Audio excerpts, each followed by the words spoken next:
अच्छा ठीक है। अच्छा देखो, आ, आज डिस्कस करना है कंपनी लॉ पे। तो कंपनी लॉ ना बिजनेस लॉ का ही एक एक्सटेंडेड पार्ट है। ठीक है, बिजनेस लॉ में ही इसको पढ़ा जाता है।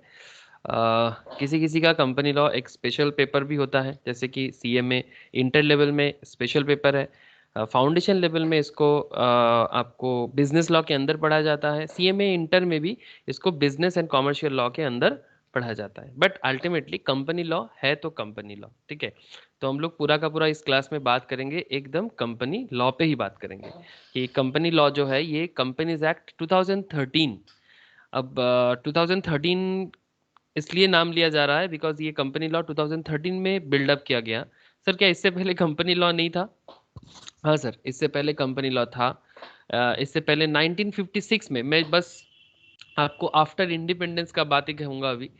बिफोर इंडिपेंडेंस ब्रिटिश एरा में कभी ज़रूरत पड़ने से ज़रूर जाऊँगा, बिकॉज हिस्ट्री इज़ बहुत इंपॉर्टेंट। मैं बहुत अहमियत देता हूँ सर हिस्ट्री को, चाहे वो लीगल हिस्ट्री हो चाहे वो नॉर्मल हिस्ट्री हो। History is very important.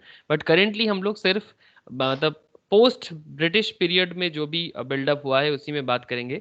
तो पोस्ट ब्रिटिश पीरियड में मतलब आफ्टर 1947 जब से इंडिया को आज़ादी मिला है, उसके बाद 1956 में इंडिया में जितना सारा कंपनीज है उसको डेवलप करने के लिए, और कंपनी जितना सारा था उसको डेवलप सिर्फ नहीं, मतलब एक ओवरऑल बिजनेस को डेवलप करने के लिए। बिकॉज एक चीज आप लोग प्लीज ट्राई टू मतलब अंडरस्टैंड कि अगर बिजनेस नहीं बनेगा तो इकोनॉमी डेवलप नहीं होगा। क्या ये बात आप लोग समझते हो कि without business economy can't grow? ये बात समझते हो? Please tell me. चौथा का तो is it yes really possible कि विदाउट बिजनेस इकोनॉमी ग्रो हो जाए? हाँ सर। दिस इज मतलब जैसे हम लोग बोलते हैं ना, कत्ते ही संभव नहीं है। मतलब क्यों? इसलिए संभव नहीं है क्योंकि सबसे इंपॉर्टेंट चीज क्या है कि हमें एम्प्लॉयमेंट जनरेट करना है। अब सबको ही नौकरी नौकरी करेगा तो सबको नौकरी नहीं मिलेगा। एटलीस्ट 10 में से एक बंदा, out of 10 at least 1 person should be there जो एटलीस्ट एक बिजनेस करने का कोशिश करे, तो वो बाकी 9 को काम दे सकता है। लेकिन हमारे करंट रेशियो कुछ ऐसा है कि करोड़ों में, मतलब 1 करोड़ में एक बंदा बिजनेस करने का कोशिश कर पाता है, और बाकी जैसे सबको पता है कि क्या हालत होता है इंडिया में। तो पॉइंट क्या है कि ये 47 के बाद से देखो, उससे पहले का बात नहीं करूंगा, वो ब्रिटिश पीरियड, मुगल एरा, तो आपका यूरोपियन काफी सारा कंट्रीज हम लोगों को इन्वेट किया है, बहुत मारपीट लूटा, जो हुआ हुआ। बट आफ्टर दैट इंडिया अपने आप को, और उससे पहले इंडिया तो वर्ल्ड नंबर 1 था, उसका डेटा तो मेरे पास भर भर के अप टू 1700 तक इंडिया वर्ल्ड में नंबर 1 था। इसके जैसा कोई कंट्री नहीं था वर्ल्ड में। मतलब बाकी कंट्री भी कंट्री है, बट इंडिया का जो क्लास था ना सर, वो एकदम हाई क्लास। तभी तो सारा का सारा एकदम लूट पाट करने के लिए इंडिया पहुंचा। जो भी हो, दैट्स अ डिफरेंट इशू।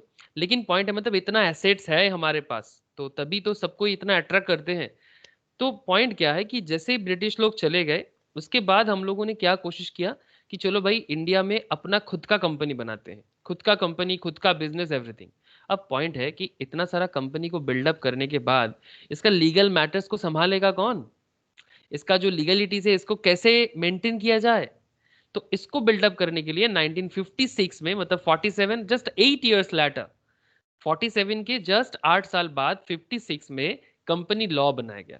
और उसी लॉ के थ्रू से धीरे धीरे जितना सारा ऑन दैट टाइम सब सिर्फ लार्ज स्केल इंडस्ट्रीज हुआ करता था, मतलब बड़े बड़े प्लांट्स लाइक जैसे कि टाटा स्टील था उस टाइम पे, दुर्गापुर स्टील था, ओएनजीसी था, मतलब बिग बिग प्लांट, नवरत्ना। ठीक है, नवरत्ना मैं आपको नाम दूंगा कभी उसको। इंडियन माइंस है, there are lots of Navratna है एक, जिसमें आप लोगों को जॉब भी अच्छा खासा मिलता है। C S C S C M S सबको बहुत जॉब का अपॉर्चुनिटीज आता है।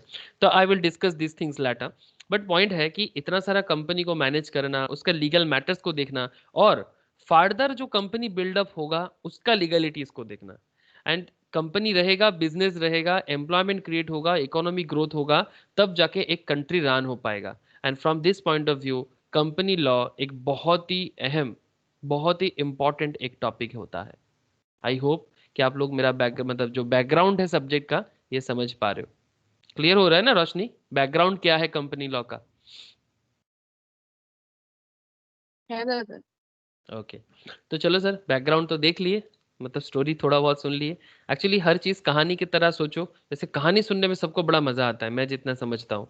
तो कहानी अगर आपको अच्छा लगे जाए ना, बस आप हर चीज़ को कहानी की तरह सोचो, तो आपको ना अच्छा लगेगा। आप हर चीज़ को ना एकदम बहुत सीरियसली पढ़ोगे ना, वो सीरियसली ही आपके दिमाग से आउट हो जाएगा। तो इसलिए पढ़ने के टाइम पे कैजुअली पढ़ो, लेकिन बहुत दिल लगा के पढ़ो, जैसे मूवीज देखते हो। मतलब कोशिश करो, मैं मानता हूँ कि ठीक है सर कि हर कोई एकदम सिनेमैटिक नहीं हो सकता, बट फिर भी जितना आप सोच सको। Okay sir. तो चलो सर, मैं बात करता हूँ आपके साथ कंपनीज एक्ट 2030 का 13 का। इसमें हम लोग, अच्छा उसके बाद अब फिर से एक सवाल आता है कि सर 56 वाला एक्ट तो था, फिर 2013 वाला एक्ट क्यों आ गया? सर क्या है ना, मॉडर्न टाइम आ गया। अब 56 वाला एक्ट ना काफी पुराना हो रहा था, मतलब उसके साथ ना मॉडर्न डे में बिजनेस का ना ठीक क्या बोलते सर, सिंक नहीं बन रहा था। आप बात समझ रहे हो ना? तो दैट्स वाई एक न्यू एक्ट लाया गया, मतलब बहुत सारा रूल्स रेगुलेशंस अगर कोई तोड़ता भी था ना, 56 एक्ट में इतना मतलब हल्का फुल्का पनिशमेंट हुआ करता था, या फिर रूल्स भी ना एकदम मॉडर्न डे के साथ एकदम कनेक्टेड नहीं था। ये 2020 का एरा चल रहा है, मतलब आफ्टर 2000 का एरा चल रहा है, और आफ्टर 2000 में 1956 कहीं ना कहीं थोड़ा दिक्कत हो रहा था। तो गवर्नमेंट ने सोचा कि क्यों ना इसको एक न्यू रूल बनाया जाए। गवर्नमेंट ऑफ इंडिया कॉन्स्टिट्यूशंस जो लोग बिल्डअप करते हैं, कॉन्स्टिट्यूशन जो लोग अमेंडमेंट करते हैं, ठीक है, तो उन्हीं ने, मतलब उनका जो डिपार्टमेंट सर फाइनेंस सेक्टर्स में काम करते हैं, उन लोगों ने सोचा कि नहीं, इसको हम लोग कॉरपोरेट लॉ को हम लोग थोड़ा डेवलप करेंगे और मॉडर्न बिजनेस के साथ इसको डेवलप करेंगे और काफ़ी सारा अपॉर्चुनिटीज़ लाएंगे। मैं आपके साथ बात करते हुए काफ़ी सारा मॉडर्न मैटर पे बात करूंगा जो आप लोगों के आंखों के सामने हो रहा है। शायद आपको पता है, अगर नहीं पता तो फिर जान लेना, अगर पता है तो बहुत अच्छा है, उसमें दोगुना हो जाएगा। ओके सर, क्लियर है यहाँ तक? राजू, जो भी बात अब तब से मैं कर रहा हूँ, समझ में आ रहा है कि सर हम लोग क्या करने जा रहे हैं आज? Yes sir. Okay sir, Ziaul समझ में आ रहा है? Yes sir. ओके सर, ठीक है सर, ठीक है। अब चलो कंपनीज एक्ट 2013 में धीरे धीरे डीप डाइव करते हैं, मतलब जो भी इसमें सीखना है। ये रियल लाइफ में जो प्रोफेशनल्स होते हैं ना, जो कॉरपोरेट लॉयर होते हैं, company secretaries, corporate lawyer level पे सीएस का बहुत बोलबाला है सर। सीएस को बनाया ही जाता है, ठीक है, वो कॉरपोरेट लॉ को संभाले। एंड सीए एंड सीएमए वाले को, मतलब जो चार्टर्ड अकाउंटेंट होते हैं या फिर कॉस्ट अकाउंटेंट होते हैं, they also have to know. And also LLB, जो लोग एलएलबी होते हैं, ये लास्ट कुछ दिन पहले मैंने आप लोगों के पास एक जॉब का ये निकाला था कि इंडियन रेलवे फाइनेंस कॉर्पोरेशन, किसी ने देखा था मेरा स्टेटस? आईआरएफसी का, इंडियन रेलवे फाइनेंस कॉर्पोरेशन का हाँ। एक जॉब का लिस्ट आया था, देखा था किसने? Yes sir. हाँ सर, मैंने देखा था। देखा था। उसमें देखना, मैंने वहां पर जो जॉब था वो मैं आपको यहाँ से भी दिखा सकता हूँ, आईआरएफसी के साइट से भी दिखा सकता हूँ। तो वो जो जॉब का क्राइटेरिया था, मैं आपको जॉब नहीं शो करना चाहता, क्योंकि देखो करेंटली जॉब शो करना is not the mandatory thing, but आप क्यों पढ़ोगे, क्यों आपको ये सब सिखाया जाता है, आपको इसका आइडिया होना चाहिए। ऐसा नहीं कि आप अंधेरे में तीर मारे जा रहे हो, आपको पता ही नहीं आप क्या करने जा रहे हो, ऐसा नहीं होना चाहिए। तो उसमें जो मेन था, साइट इज अंडर मेंटेनेंस, ठीक है सर, बाद में कभी देखेंगे फिर। तो उसमें मेनली जो था कि मेन पॉइंट उसमें यही बताने का कोशिश कर रहा था, सीए, सीएस एंड सीएमए, उसमें कॉर्पोरेट मैनेजमेंट भी था, मतलब कॉर्पोरेट लॉ भी था। तो तीनों को अलग से दिया जा रहा है। हाँ, वो अलग बात कि सीए जो था उसका एक्सपीरियंस भी थोड़ा ज़्यादा मांग रहा था, सैलरी भी काफ़ी हाई फाई था, करीब 2.5 लाख के आसपास का, 2.5 लाख के आसपास का सैलरी चार्टर्ड को दिया जा रहा था। एंड एक पोस्ट था सीए सीएमए बोथ, उसमें सैलरी था करीब 80,000 से लेके 1,50,000 का, और एक पोस्ट था सीएस के लिए, दो पोस्ट था, उसमें आई थिंक 50,000 से लेके 1 लाख के बीच में सीएस का जो सैलरी बोला गया था। तो वो डिपेंड करता है, कंपनी टू कंपनी वैरी करता है। अब पॉइंट क्या है सर, जॉब मिलेगा। आईआरएफसी क्या करता है, इंडियन रेलवे फाइनेंस कॉर्पोरेशन, मतलब ये जो इंडियन रेल चलता है उसमें जितना पैसा का जुगाड़ यंत्र होता है ना सर, इसका जो लीगल मैटर्स है इसको हैंडल करना है। अब पॉइंट है कि अगर आपको इतना सारा मैटर्स हैंडल करना है रियल लाइफ में कंपनी में, तो आपको कितना गहराई में लॉ को समझना होगा। ऐसा नहीं कि बस एग्जाम पास कर जाए। एग्जाम तो सर थोड़ा मेहनत करोगे हो जाएगा, बट जब रियल लाइफ में आपको कंपनी का प्रॉब्लम सॉल्व करना है ना, उसमें पता चलता है कि भाई कितना एग्जाम क्रैक करने में क्या है और रियल लाइफ प्रॉब्लम को सॉल्व करने में क्या है। हाँ, वो बात जरूर है कि रियल लाइफ प्रॉब्लम सॉल्व करने से पहले आपको एग्जाम तो क्रैक करना होगा। इसलिए इंस्टीट्यूट चाहते भी है कि चाहे कॉस्ट इंस्टीट्यूट हो, सीएस इंस्टीट्यूट हो, दे ऑलवेज वांट कि आप लोग हमेशा प्रैक्टिकली बात को देखो और जो अपडेट बन रहा है टाइम टू टाइम उसके साथ साथ चलो। तो सर हम लोग इसमें काफी सारा चीज जानेंगे। ये इंट्रोडक्टरी है, ये जो है ना ये बेसिक्स है। तो बेसिक्स बहुत ध्यान से, बी केयरफुल, बेसिक्स बहुत ध्यान से, बिकॉज यहाँ से काफी क्वेश्चंस भी होता है और ये बहुत वाइटल है। After studying this chapter, you would be able to understand company form of business organizations, corporate wealth theory, classes of companies under the Companies Act, registration of companies, memorandum of association and article of associations. This kind of thing. चलो मैं दिखाता हूँ आपको कि क्या क्या सीख सकते हैं हम लोग यहाँ से। अच्छा, company incorporated under the companies act का जो कंप्लीट ओवरव्यू है वो कुछ इस लिस्ट से या फ्लो चार्ट से आपको पता चल सकता है। जैसे फीचर्स क्या है कंपनी का वो तो जानेंगे। जैसे कंपनी सेपरेट लीगल एंटिटी होते हैं, कंपनी का एक परपिचुअल सक्सेशन होता है, मैं आपको सब धीरे धीरे बताऊंगा। इसका सेपरेट लीगल एंटिटी क्या होता है, परपिचुअल सक्सेशन क्या होता है, लिमिटेड लायबिलिटी क्या होता है। मतलब it's not a joke sir, मतलब एक एक पॉइंट का मतलब इतना इंपॉर्टेंस ही है। मैं आपको जब बताऊंगा तो आपको समझ में आ जाएगा, जस्ट 5 मिनट वेट करो। आर्टिफिशियल जुडिशियल पर्सन क्या है, मतलब कंपनी का फीचर्स है आर्टिफिशियल जुडिशियल पर्सन। अच्छा, कॉर्पोरेट विल थ्योरी बताते हैं, company is different from its member. ये एक थ्योरी है कॉर्पोरेट विल थ्योरी, इसके ऊपर केस भी बना है sir, case laws, corporate veil theory. अच्छा, veil can be lifted to disregard the separate legal entity. हाँ, जरूरत पड़ने से, भेल का मतलब होता है पर्दा, मतलब वो पर्दे में रहने दो, पर्दा ना उठाओ, बट जरूरत पड़ने से कंपनी का बीच का पर्दा उठाया जाएगा। ये कौन सा पर्दा है मैं आपको आगे बताऊंगा। कॉर्पोरेट वेल, कंपनी का बीच का पर्दा। अब ये पर्दा कंपनी के साथ किसके बीच का पर्दा का बात कर रहा है, ये मैं आपको आगे बताता हूं सर। कहानी में काफी ट्विस्ट है। इनकॉर्पोरेशन ऑफ कंपनी, मतलब कंपनी कैसे बनाया जाता है। अगर आप चाहते हो कि आप एक कंपनी बिल्डअप करोगे तो आप भी बना सकते हो सर। कंपनी बिल्ड करना आज की डेट में बड़ी बात नहीं है। आपके पास ना बस ठोस वजूद होना चाहिए। ठोस वजूद समझते हो, मतलब you must have a proper plan to build a company.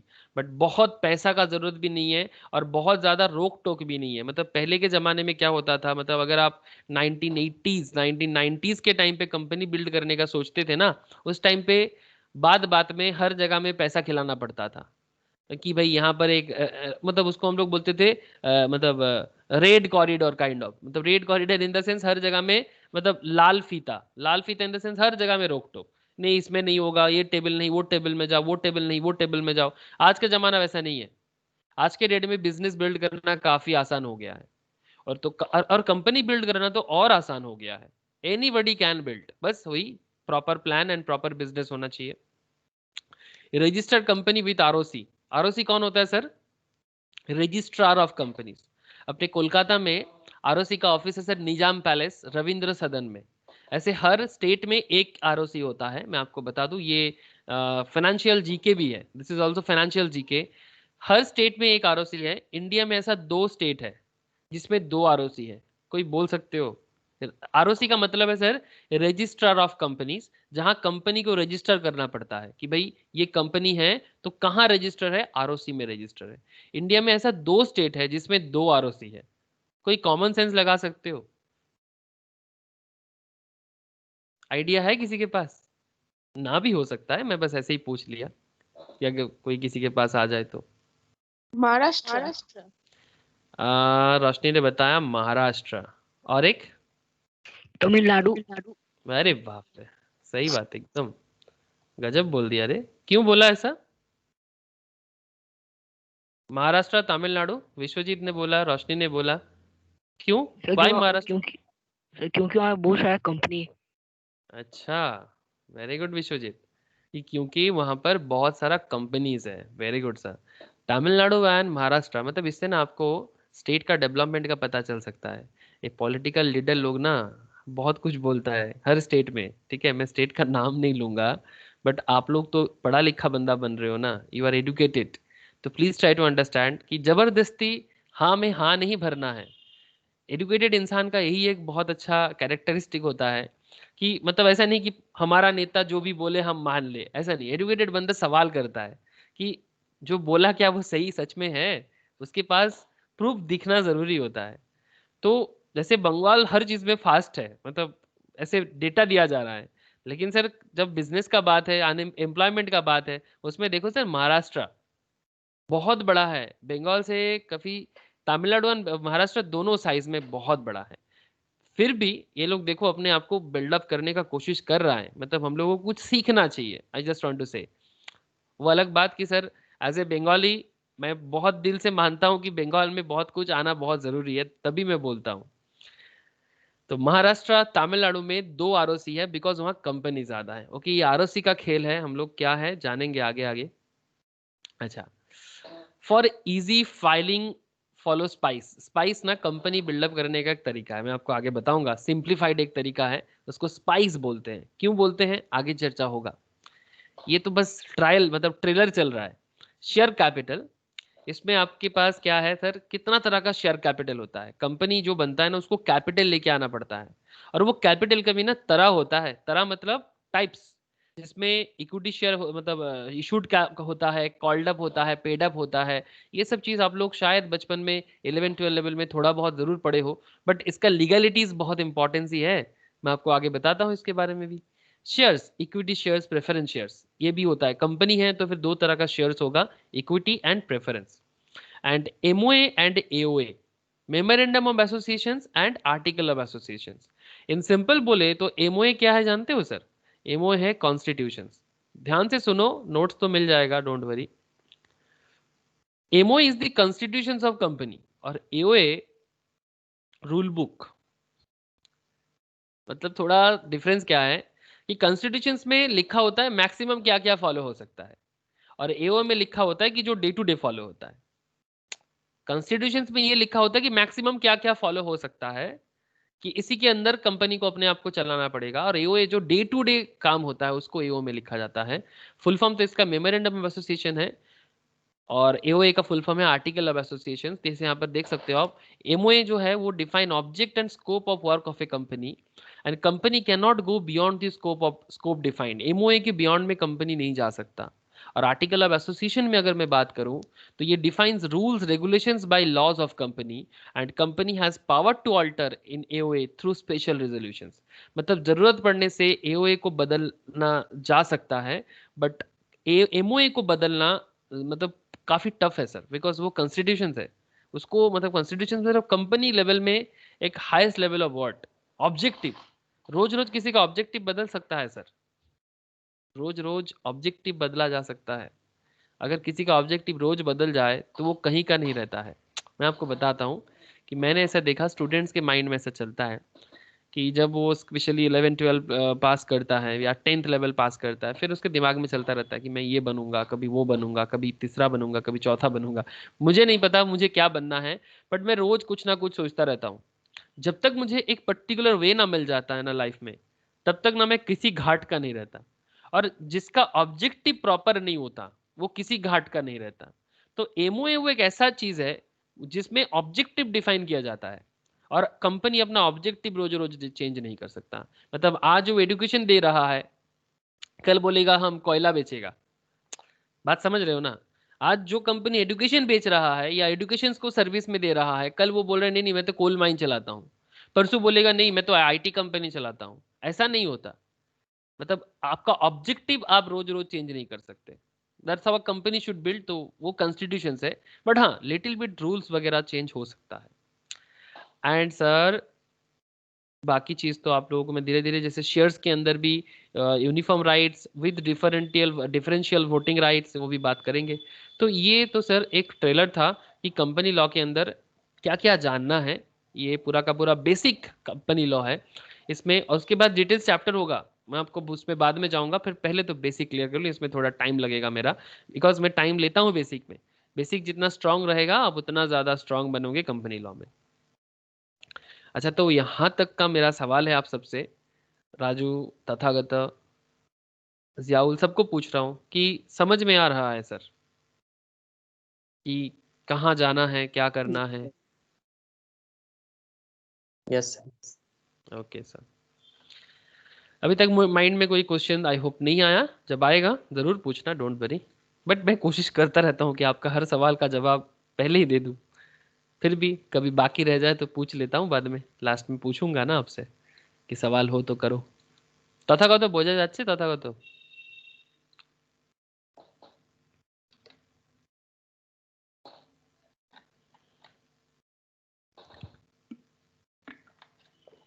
क्या हुआ, साउंड नहीं आ रहा है क्या?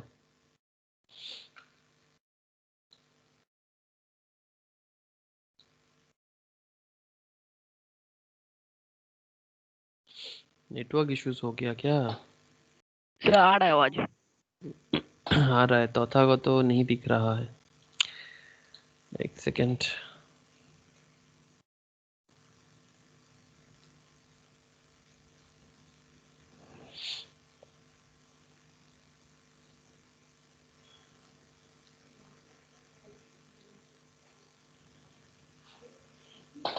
ठीक है, नो इश्यूज। चलो सर आगे बात करते हैं। रोशनी শোনা যাচ্ছে?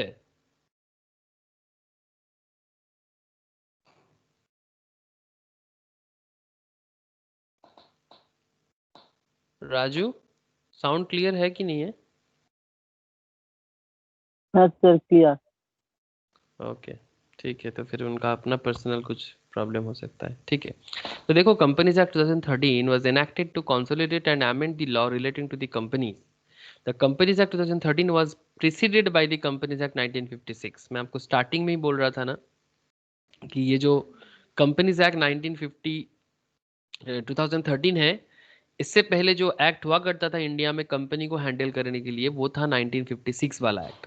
Due to the changes in the national and international economic environment, मतलब देश में एज वेल एज विदेश में जो इंटरनेशनल लेवल में, बिजनेस लेवल में काफी चेंजेस आ रहा है, and to facilitate expansion and growth of our economy, and to facilitate expansion and growth of our economy, the central government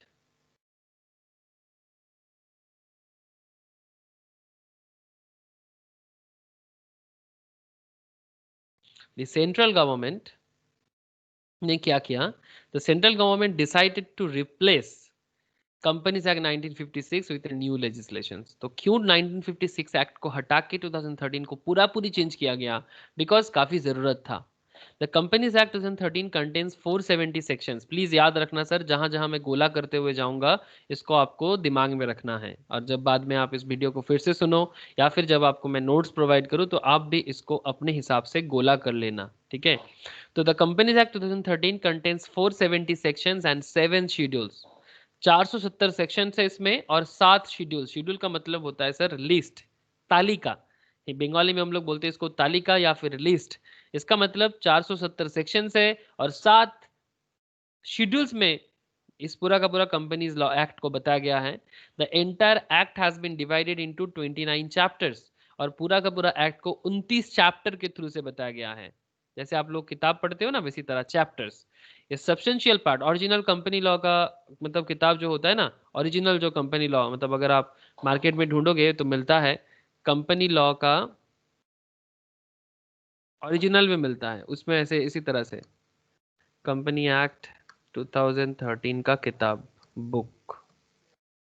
ये देखो, ये सब तो बुक है, ये सब ऑथर्स का बुक है, लेकिन एक सरकार भी निकालते हैं। ये देखो, ये ई बुक भी है कंपनीज एक्ट का पूरा। आपको अभी ज़रूरत नहीं है, अगर आप सरकारी साइट में जाओगे ना वहाँ पर भी आपको मिलेगा, ठीक है? जस्ट लुक हियर, ये मैंने, अच्छा ये आपका mca.government का है, और ये देखो यहाँ पर कंपनी सेक्रेटरीज ऑफ इंडिया का नाम लिखा है, बिकॉज सीएस ने इस कॉर्पोरेट लेवल को ज़्यादा हैंडल करता है, इनका रिस्पॉन्सिबिलिटीज काफ़ी हाई है। दैट्स वाई देखो, ये मेन किताब बोल सकते हो आप, दिस इज दी मेन किताब। ये देखो यहाँ पर 470 सेक्शंस मैंने आपको बोला ना, ये देखो, देख रहे हैं सर? 470 सेक्शंस दिख रहा है? Yes hello? सर। और देखो यहाँ पर शेड्यूल 1 से लेकर शेड्यूल 7 दिख रहा है। तो ये मैंने mca.ministry of corporate affairs.government.in के साइट में जाके आपको दिखा रहा हूँ, ठीक है? तो दैट मीन्स कि ये किताब, ये ओरिजिनल किताब, ये सब पीडीएफ फॉर्मेट में आप डाउनलोड भी कर सकते हो इफ़ यू वांट, बट ज़रूरी नहीं है सर। अल्टीमेटली आपको जो नोट्स दिया जा रहा है वो वही वाला है, ठीक है? जो पढ़ोगे आप वही वाला है। अपना अपना इंस्टीट्यूट भी जो मैट दे रहा है वो वही वाला है, बस उससे वो थोड़ा बहुत कट छट करता है जितना ज़रूरी होता है।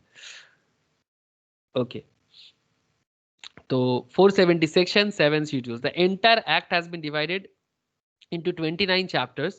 A substantial part of this act is the form of company rules. The companies act 2013 aims to improve corporate governance. Corporate governance को इम्प्रूव करना है। मतलब गवर्नेंस का मतलब क्या है सर? कंपनी अच्छे से रन हो जाए, कंपनी में घोटाला ना हो। सर आप लोग स्टॉक मार्केट जानते हो, स्टॉक मार्केट के नाम सुने हो, ठीक है, डिटेल स्टॉक मार्केट सबको जानना जरूरी नहीं है, शायद बाद में सीख जाओगे समय के साथ साथ। बट क्या स्टॉक मार्केट का आइडिया है?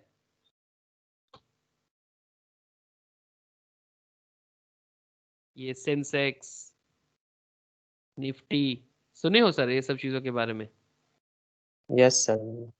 हाँ, ये बॉम्बे यस। स्टॉक एक्सचेंज का सेंसेक्स है। इस वजह से रोशनी है जो शेयर मार्केट मेरे पास काफी दिनों से पढ़ भी रहा है, रोशनी को पता है। रोशनी तू तो जानी से गुलो।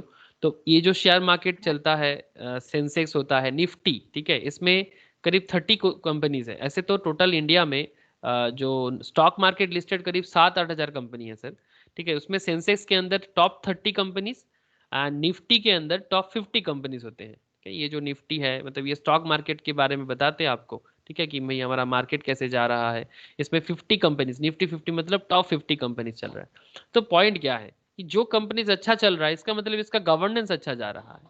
और गवर्नेंस अच्छा मतलब सिर्फ इनका मार्केट अच्छा नहीं, मतलब गवर्नेंस अच्छा मतलब ये सरकार के साथ भी कोई प्रॉब्लम नहीं करता, जो भी सरकारी मतलब डिमांड है उसके हिसाब से भी ये अच्छे से काम कर पाता है। और साथ में जो लोग इसमें इस कंपनीज में पैसा डाल रहा है वो अच्छा खासा रिटर्न भी दे पा रहा है, सारा का सारा केसेस। तो एक कंपनी कितना अच्छे से चल पा रहा है, जैसे कि एक सरकार कितना अच्छे से चलता है उसी को क्या कहते हैं? गवर्नमेंट। गवर्नमेंट मतलब सरकार, और सरकार का काम होता है अच्छे से एक कंट्री को रन करना। एग्जैक्टली exactly, कॉर्पोरेट गवर्नेंस का मतलब होता है कि ऐसा लॉ बनाओ, ऐसा रूल बनाओ जो कंपनी को गवर्न करने में सुविधा हो। गवर्नमेंट और governance is the same thing. I hope you understand, समझ में आ रहा होगा। ओके, नाउ थोड़ा और गहराई में। The companies act 2013 aims to improve corporate governance, simplify regulations, strengthen the interest of minority investors. मतलब जो छोटा छोटा इन्वेस्टर्स है, मैं आपको वही बताने का कोशिश कर रहा था। छोटा छोटा इन्वेस्टर्स मतलब आप हमारे जैसे इन्वेस्टर्स जो लोग मार्केट में इन्वेस्ट करते हैं। जैसे मानो कि अगर आपको शेयर्स चाहिए, जैसे कि कुछ दिन पहले मैं कुछ शेयर्स के बारे में हम लोग, जैसे आज भी हम लोगों का ग्रुप में बात हो रहा था, यस बैंक के बारे में बात हो रहा था, कि जो शेयर मार्केट वाला ग्रुप है उसमें बात हो रहा था। आई होप रोशनी ने देखा होगा। ये यस बैंक का मार्केट काफ़ी ख़राब क्या चल रहा था और काफ़ी नीचे भी आया था। तो 1.5 मंथ्स पहले आई होप कि शेयर का दाम 10 रुपये के आसपास चला गया था, करीब 10 रुपीज़ के आसपास। ये देखो 16 दिख रहा है यहाँ पर, उससे थोड़ा सा पहले अगर 6 महीने में देखा जाए यहाँ, हाँ ये देखो कहीं ना कहीं ये 10 के आसपास तो गया था, ठीक है। तो जब इसका दाम करीब 10-11 के आसपास चल रहा था तो कुछ स्टूडेंट्स ने बताया कि सर ये 1 महीने में अच्छा रिटर्न देगा, और देखो 1 महीने में ये 18 रुपीज करके जा रहा है। तो मेरा भी एनालिसिस था कि हाँ ये अच्छा करेगा, धीरे धीरे करेगा, बट ये बहुत जल्दी नहीं करेगा। ऐसे इसका काफ़ी सारा प्रॉब्लम हुआ था, काफ़ी सारे बड़े बड़े लोन्स था इनका, मतलब जो लोगों ने दिया नहीं इनको, लाइक रिलायंस कम्युनिकेशन जैसे कंपनीज है, जी जैसे कंपनीज है, इनका लोन था इनके इस बैंक के पास, बट वो लोग लोन प्रोवाइड मतलब उनको वापस नहीं किया, तो बैंक काफ़ी जोर से गिर गया। अब इसमें कॉर्पोरेट गवर्नेंस का ही प्रॉब्लम था।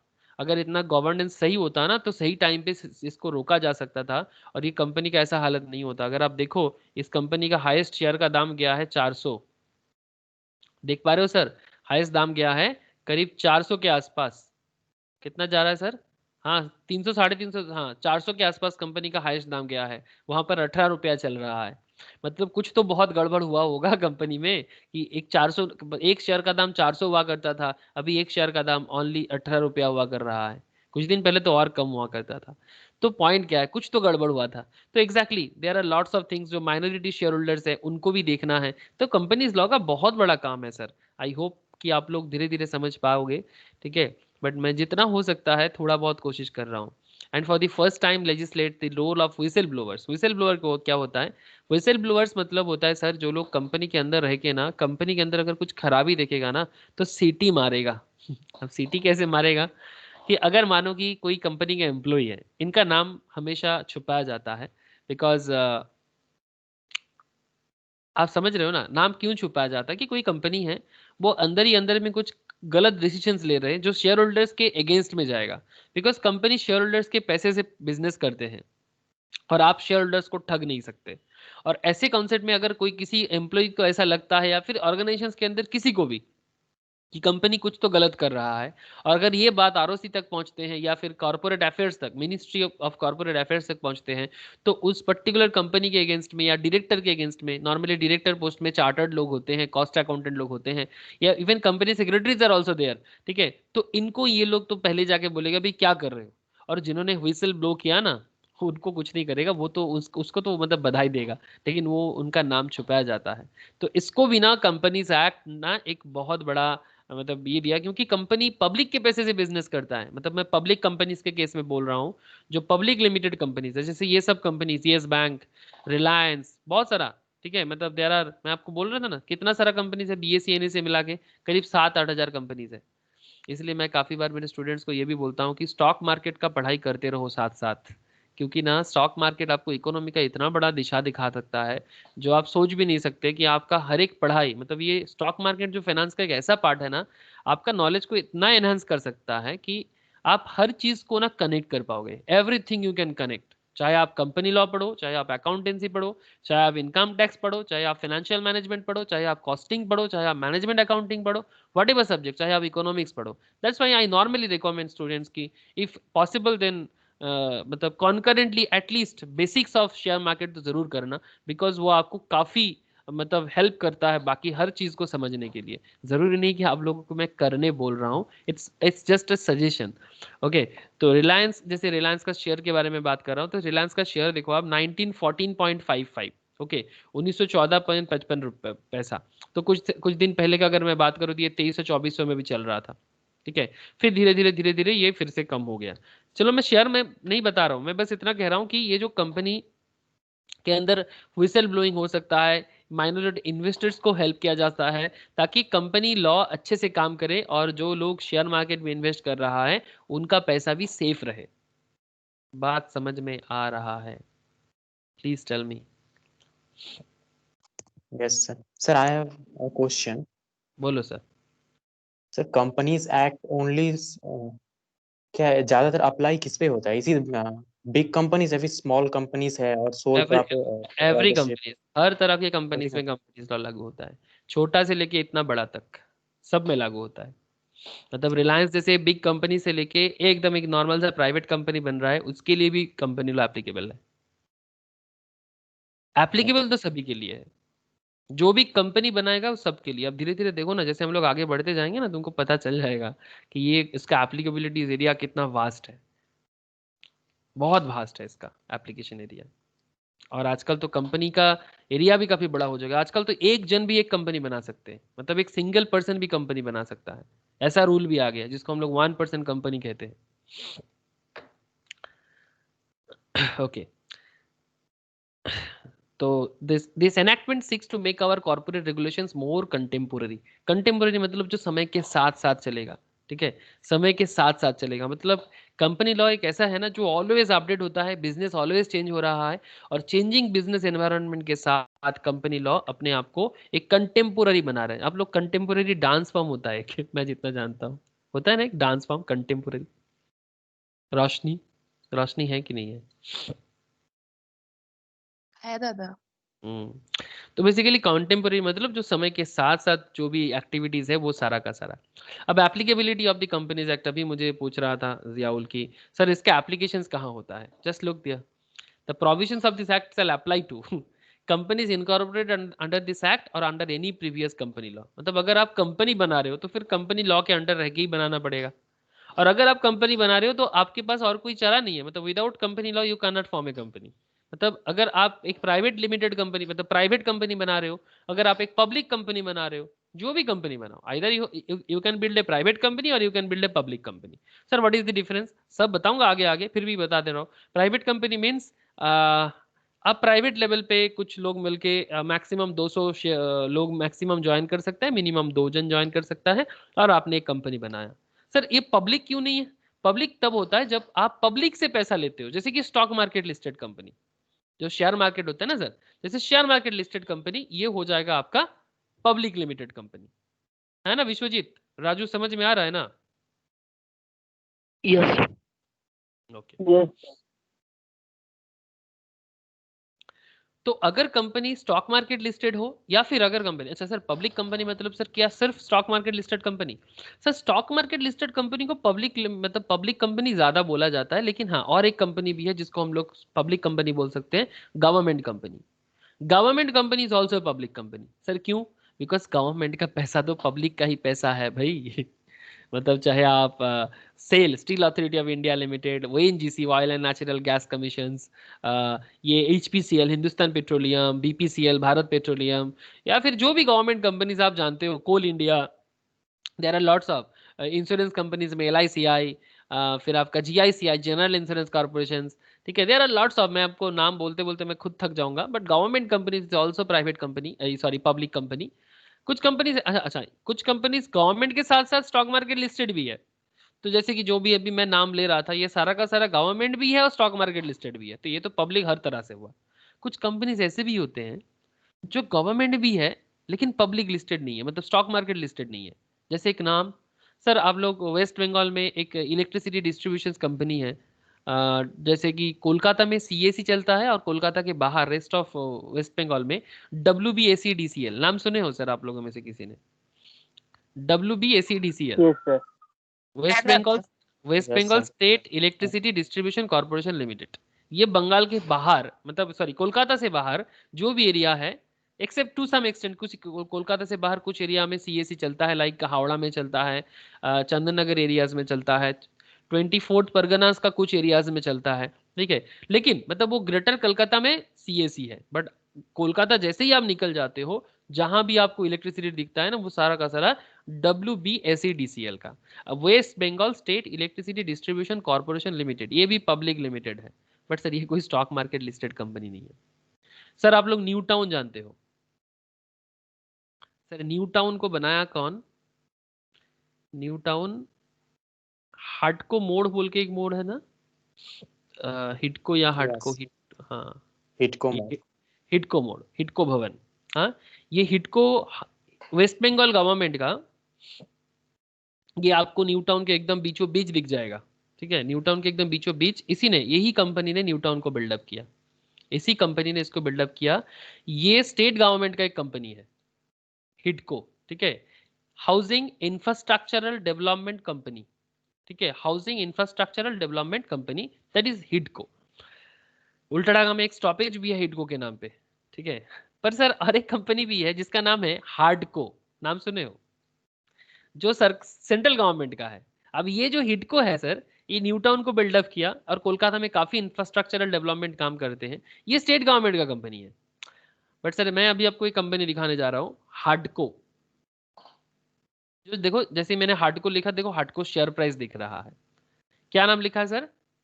Housing urban development company. दोनों का काम करीब करीब सेम है, एक हाउसिंग एंड इंफ्रास्ट्रक्चर डेवलपमेंट करते हैं जो state government of West Bengal का है, और ये है आपका housing and urban development corporation, ये सेंट्रल गवर्नमेंट का है। ये देखो, ये is a government owned corporation in India, one of the public sector undertaking, it is listed company on NSE BSE with major shareholding of government of India holding, and it's under the administrative control of ministry of housing and urban affairs. Normally शहर वगैरह को बनाते हैं, headquarter इसका दिल्ली में। एक share का भाव अभी चल रहा है 48.30, 48 रुपया। अब सर कौन सा दाम सही चल रहा है कि नहीं, वो उसके लिए तो शेयर मार्केट क्लास होता है, बट सर मैं आपको बस बस इतना कहना चाह रहा हूँ कि पब्लिक कंपनी क्या है, प्राइवेट कंपनीज क्या है, उसका एक आइडिया दे रहा हूँ आपको मैं, ठीक है। लेकिन अब पॉइंट क्या है, चलो मैं आ जाता हूँ फिर से, much more practical sir, much more practical, मतलब जितना आप सोचते हो ना लॉ के बारे में, ये उससे काफी ज्यादा है। Companies incorporated under this act or under any previous company law, अच्छा कहाँ कहाँ कंपनीज एक्ट अप्लाई होता है? Second thing, insurance companies except where the provisions of the said act are inconsistent with the provisions of the Insurance Act 1938 और IRDA Act 1999। मतलब company law तो sir insurance companies में भी लगता है, जैसे कि आप यहाँ पर देख रहे हो, इंश्योरेंस कंपनी के लिए नॉर्मली इंश्योरेंस एक्ट होता है, जैसे कि जिस एक्ट का नाम है sir IRDA act, insurance regulatory development authority act 1999। अब इंश्योरेंस कंपनी को चलने के लिए इंश्योरेंस एक्ट है, बट अगर वो इंश्योरेंस कंपनी एक कंपनी है, अगर वो इंश्योरेंस कंपनी एक स्टॉक मार्केट लिस्टेड कंपनी है, तो या फिर एक प्राइवेट कंपनी भी है, तो फिर उसके लिए भी सर अप्लाई हो जाता है। जैसे LICI अभी भी स्टॉक मार्केट लिस्टेड नहीं है, बट वो कंपनी है सर। LICI का शेयर आपको मार्केट में नहीं मिलेगा, ठीक है। LICI का शेयर आने का बात चल रहा है बट स्टिल नहीं है अभी भी, ठीक है। ये वाला LIC अभी इंडिया का नहीं है सर, ये I think NZ New Zealand stock exchange में है, ये कोई दूसरा कंपनी होगा। गूगल में कर रहा हूँ तो कुछ भी दिखा रहा है। तो अगर मैं आपको ये दिखा सकता हूँ, GICI, general insurance corporation of India, ये भी इंश्योरेंस कंपनी है जो लाइफ नहीं सर, नॉन लाइफ इंश्योरेंस करते हैं। ये गाड़ी का इंश्योरेंस, फायर का इंश्योरेंस, स्टॉक का इंश्योरेंस, जानते हो सर इसके बारे में? अगर आप लोगों का कार इंश्योरेंस है सरकारी कंपनी का तो वो GICI का होगा। अगर आपका सरकारी कार का इंश्योरेंस है तो GICI का होगा। नाम सुने हो सर आप लोगों में से किसी ने इसका? Yes sir.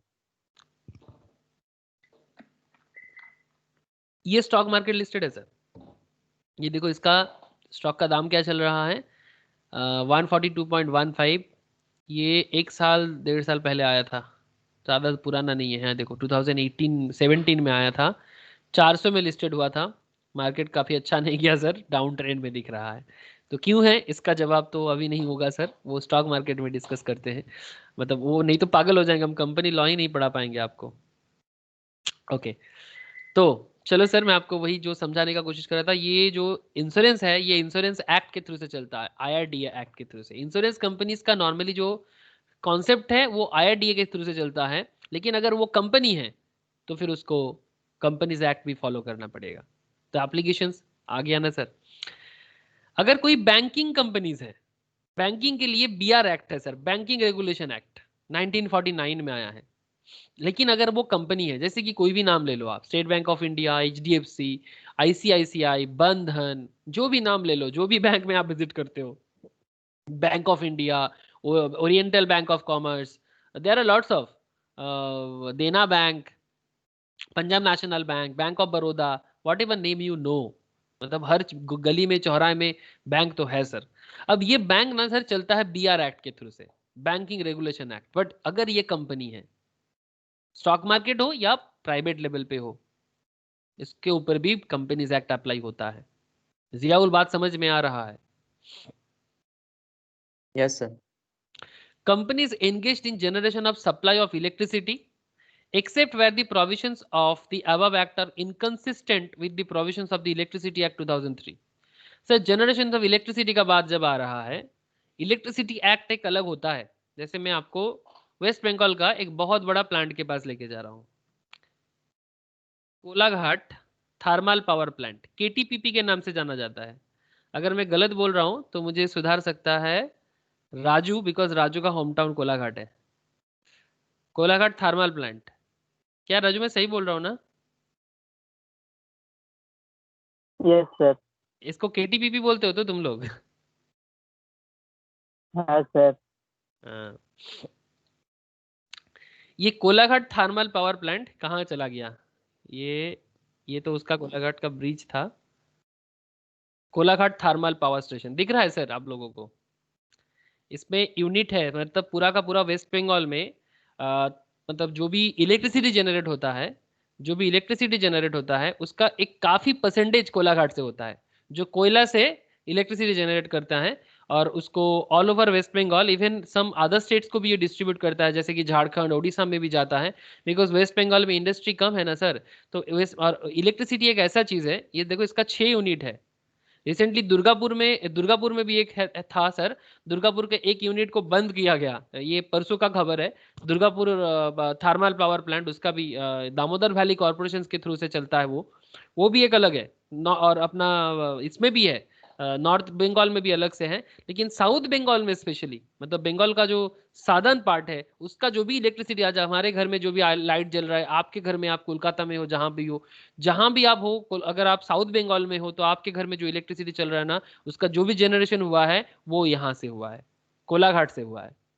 तो कोलाघाट थर्मल प्लांट, इसका 6 यूनिट है। 6 यूनिट में जब भी काम होता है तो वहां से इलेक्ट्रिसिटी जनरेट होता है। और ये जो भी है ना सर, ये इलेक्ट्रिसिटी एक्ट के थ्रू से होता है, ये 2003 का इलेक्ट्रिसिटी एक्ट है। लेकिन अगर ये कंपनी है तो सर, ये तो एक कंपनी है, ये किसके अंडर में आता है राजू, पता है ये कौन सा कंपनी के अंदर आता है? No KTPP sir. किस? हाँ, ये जो भी पावर प्लांट है ये आता है आपका इंडिया में इसका कंपनी हो जाता है, आई थिंक एक सेकंड देखता हूँ, मैं बता देता हूँ आपको। इसका तो ऑपरेटर है इसका West Bengal Development Corporation Limited, thermal power station coal, हाँ, भेल, भारत हेवी इलेक्ट्रिकल्स लिमिटेड, ठीक है। भेल इसको मतलब मॉडलिंग करके चलाते हैं सर, ठीक है, भेल है। फिर और एक तो ना क्या नाम है, मुझे अभी थोड़ा याद नहीं आ रहा है। तो इसका काफ़ी कैपेसिटी काफ़ी हाई है इसका, 210 megawatt each for a total capacity of 1260 megawatt. तो जो भी हो सर, अभी इलेक्ट्रिसिटी से फिर से वापस आ जाते हैं। तो अगर कोई इलेक्ट्रिसिटी एक्ट के थ्रू से भी है, अगर वो कंपनी है तो उस पर भी कंपनीज एक्ट लागू हो सकता है, ठीक है। Any other company govern by any special act for the time being in force, कोई और कंपनी जो किसी और रूल्स के साथ आया है, अगर गवर्नमेंट चाहेगा कि उसको कंपनी के थ्रू से कंट्रोल किया जाए तो उसमें भी लग सकता है।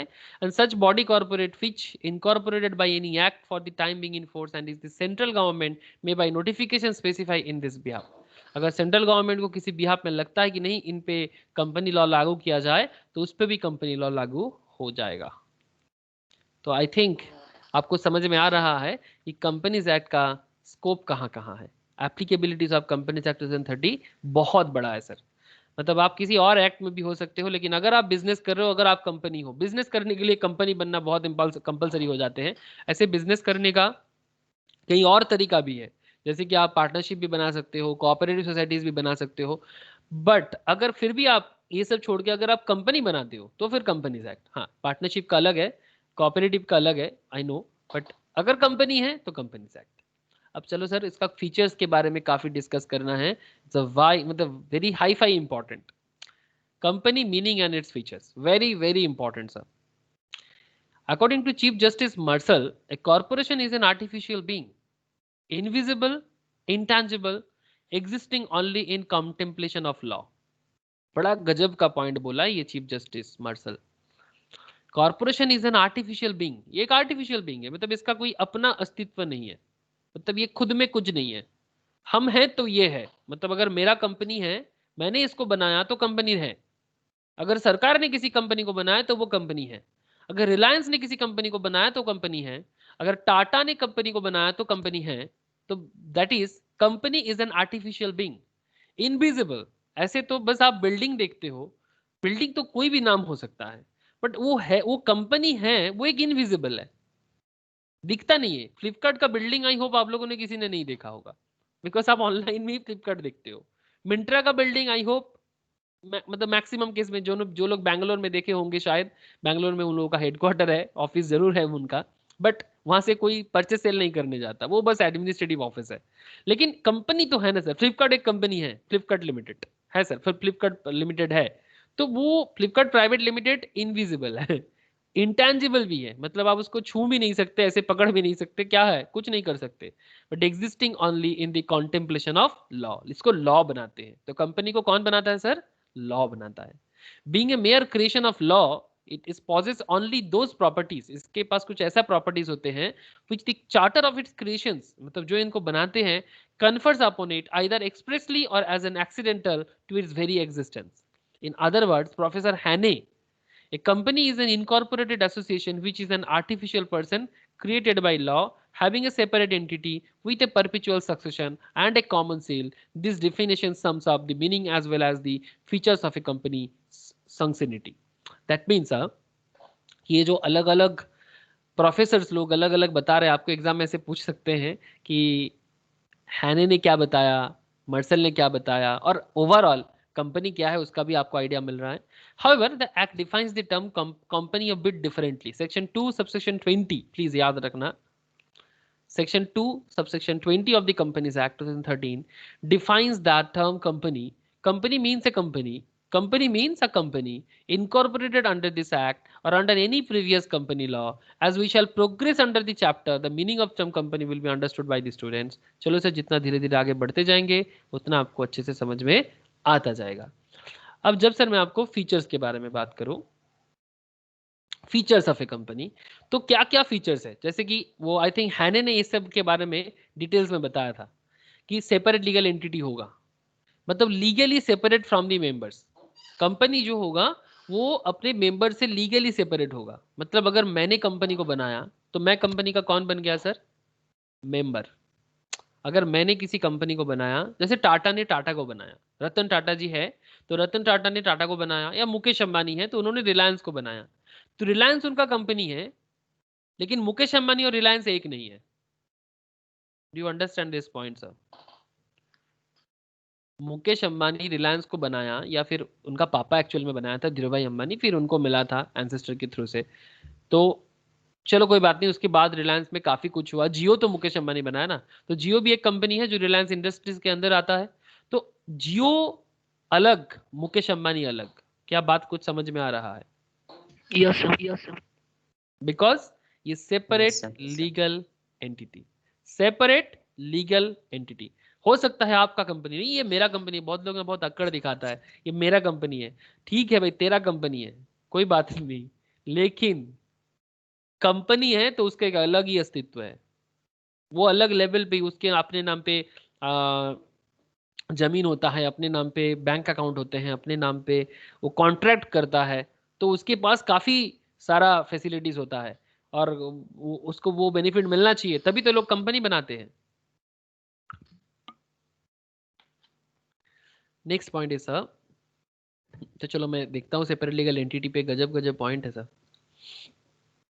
ये देखो, separate legal entity, there are the distinct features between different forms of organizations, and the most striking features in the company form of organizations is other forms of business organization is that it acquires a unique character of being a separate legal entity, जो बाकी तरह का business form में नहीं होता। जैसे अगर आप सोल प्रॉपर्टीशिप बना लो, अगर आप पार्टनरशिप बना लो, पार्टनरशिप पे एक न्यू बना है सर एलएलपी, उसमें सेम तरह का कॉन्सेप्ट लाया गया है, बट बिफोर दैट ये पहले नहीं था, पहले नहीं था पार्टनरशिप भी ये कॉन्सेप्ट, बट फिर भी कंपनी जैसा मैटर नहीं है। इन other words, when A company is registered, it is cloth with a legal personality. इसको ऐसा कपड़ा पहना जाता है जो जिसका एक लीगल पर्सनैलिटी बन जाता है। एक ऐसा कपड़ा पहना जाता है जिसका एक लीगल पर्सनैलिटी बनता है। It comes to have almost the same rights and powers as human being. एक इंसान को जो ताकत मिलता है लॉ के अंदर, एक कंपनी को भी उतना ही ताकत मिलता है लॉ के अंदर। It exists in its distinct and separate form that of its member. A company can own property, have bank account, raise loans. Company अपने नाम पे लोन लेता है, लाइबिलिटीज भी कंपनी के नाम पे होता है, और कंपनी कॉन्ट्रैक्ट भी कर सकता है। It is a law persons which is different from the subscribers to the memorandum of associations. Its personality is distinct and separate from the personality of those who compose it. जो इसको बनाया और जो वो है, दोनों अलग है। Even members can contract with company, मतलब कंपनी का मेंबर्स भी कंपनी के साथ कॉन्ट्रैक्ट कर सकता है, एक्वायर राइट अगेंस्ट इट और incur liability to it for the debts of the company. Only its creditor can sue it and not its member. याद रखना sir, even members can contract with company, मतलब मैंने ही company को बनाया तो मैं company का मेंबर्स हूँ, मतलब जो शेयर होल्डर्स होते हैं वो कंपनी का मेंबर भी होते हैं, शेयर होल्डर्स भी होते हैं। वो कंपनी का राइट लेते थे, एक्वायर राइट अगेंस्ट इट और incur liability to it for the debts of the company. Loan भी ले सकता है वो कंपनी से, बट अगर कंपनी को कभी सू करना हो, सू करना मतलब सर कंपनी के अगेंस्ट में केस करना, कंपनी के अगेंस्ट में केस कंपनी का शेयर होल्डर नहीं कर सकता। मतलब तो हम खुद ही खुद के कंपनी के लिए क्यों केस कर पाए, नहीं कर सकते। मतलब ये क्या होता है सर, आप लोग इक्विटी शेयर होल्डिंग के नाम सुने सर, इक्विटी शेयर नाम सुने हो sir? Yes, yes. Equity Yes, share sir. Holder का मतलब होता है sir true owner of the company. और अगर आप किसी कंपनी का मालिक हो तो आप खुद ही खुद पे केस ठोकोगे क्या? ये पॉसिबल नहीं है। दैट्स वाई ये अलग बात कि हम लोग जो लोग स्टॉक मार्केट में इन्वेस्टमेंट करते हैं, हमें खुद को पता ही नहीं चलता कि एक्चुअली वो मेरा ही कंपनी है। मतलब जैसे ही आप किसी कंपनी का शेयर होल्ड करते हो ना, एक्चुअली आप उस कंपनी का मालिक बनते हो। जितने का शेयर होल्ड करोगे उतने का मालिक। और बाद में अगर कंपनी डूबता है तो आप बोलते हो ये बेकार का कंपनी है, मेरे को पैसा नहीं दिया। एक्चुअली उसको पता ही नहीं है कि वो कंपनी को जिसको वो बेकार बोल रहा है वो एक्चुअली उस कंपनी का मालिक ही था, और इसीलिए वो कुछ बोल भी नहीं पाता कि तुमको बिजनेस समझ में नहीं आया, वो तुम्हारा problem. Seriously sir, that is how law is made. हाँ, अगर आप लोन होल्डर हो, अगर आप कंपनी को लोन देते हो, जैसे कि बैंक वाले लोन देते हैं, डिवेंचर वाले, डिवेंचर होल्डर जो कंपनी को लोन प्रोवाइड करते हैं, मतलब ऐसे भी होते हैं कि एक इंडिविजुअल्स इंसान भी कंपनी को लोन दे सकता है, कोई एक दूसरा कंपनी तीसरा कंपनी को लोन दे सकता है, वो कंपनी के अगेंस्ट में केस कर सकता है। बट कोई शेयर होल्डर कंपनी का, जो कंपनी का खुद का मेंबर है, वो कंपनी के अगेंस्ट में केस कैसे करेगा? वो अलग बात की इन रियल लाइफ मैक्सिमम लोग जो स्टॉक मार्केट में इन्वेस्ट करते हैं उनको पता ही नहीं है कि वो कौन है। क्या मैं सही बोल रहा हूं?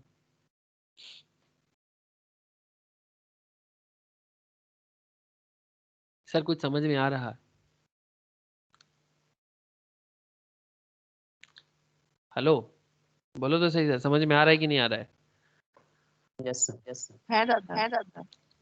ओके, तो सर आगे देखो, काफी इंपॉर्टेंट कुछ पॉइंट्स में बात चल रहा है। Even members can contract with company, acquire right against it, contract कर सकता है, राइट ले सकता है, लाइबिलिटी क्रिएट कर सकते हैं कंपनी के बिहाफ में, डेब्ट भी ले सकता है, बट शू नहीं कर सकता। शू सिर्फ क्रेडिटर कर सकता है, चाहे वो लोन होल्डर हो, चाहे कोई सप्लायर हो, मतलब जो कंपनी से रॉ मटेरियल परचेस करता है बट बाद में पैसा नहीं दिया, वो कंपनी के अगेंस्ट में केस कर सकता है।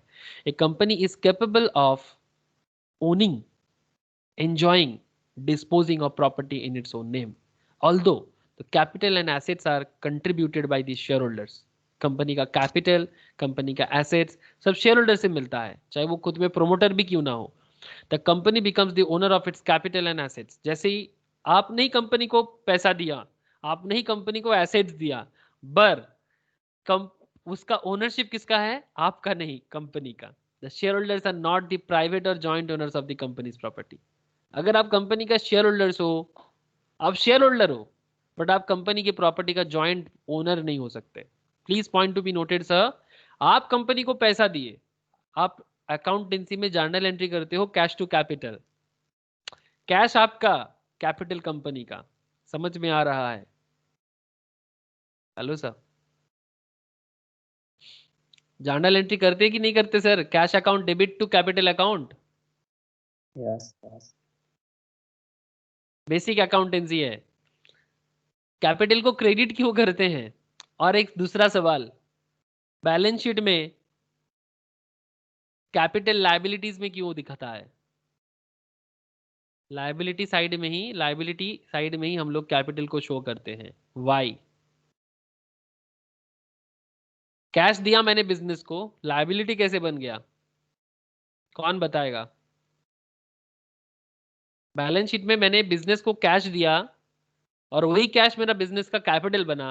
अब सवाल है कि capital, why capital is called liability, मतलब उसको लायबिलिटी साइड में क्यों दिखाया जाता है? ऐसे कैपिटल लायबिलिटी नहीं है, बट फिर भी हम उसको लायबिलिटी साइड में शो करते हैं, तो ऐसा क्यों?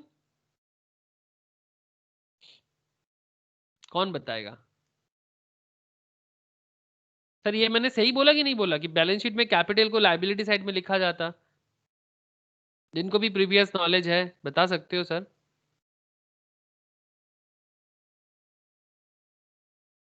विश्वजीत बोल, रोशनी, जियाउल, कोई तो बोलो। ক্যাপিটালটা তোমার ওনারের যখন কোম্পানি বুন্ড আপ হয়ে যায় তখন তো ক্যাপিটালটা ফেরত ওনারকে মানে কোম্পানির তরফ থেকে তাই জন্য লাইবিলিটি। सर रूल कुछ ऐसा है, चलो रोशनी ने थोड़ा ट्राई किया, वेरी गुड रोशनी। सिंपल सा सर वो एक, तो लायबिलिटी हाँ बोलो, तो लायबिलिटी क्या? बिकॉज बोलो, वही तो पूछ रहा हूँ मैं। Because that is owned by owner and for business, it's not personal. It's not personal, that's why. No sir, because it's owned to the owner and the business. It's owed to owner and the business, तो फिर liability क्यों है? वही तो मैं पूछ रहा हूँ, वाई कैपिटल को लायबिलिटी And साइड में क्यों लिखते हैं? वही तो because मैं उससे जो रिटर्न्स आते हैं वो बोलो। जो शेयर होल्डर होते हैं वो उनके अर्निंग्स है, नॉट द जो इन्वेस्टमेंट वो किए वो उनके एसेट नहीं बन सकते। Yes.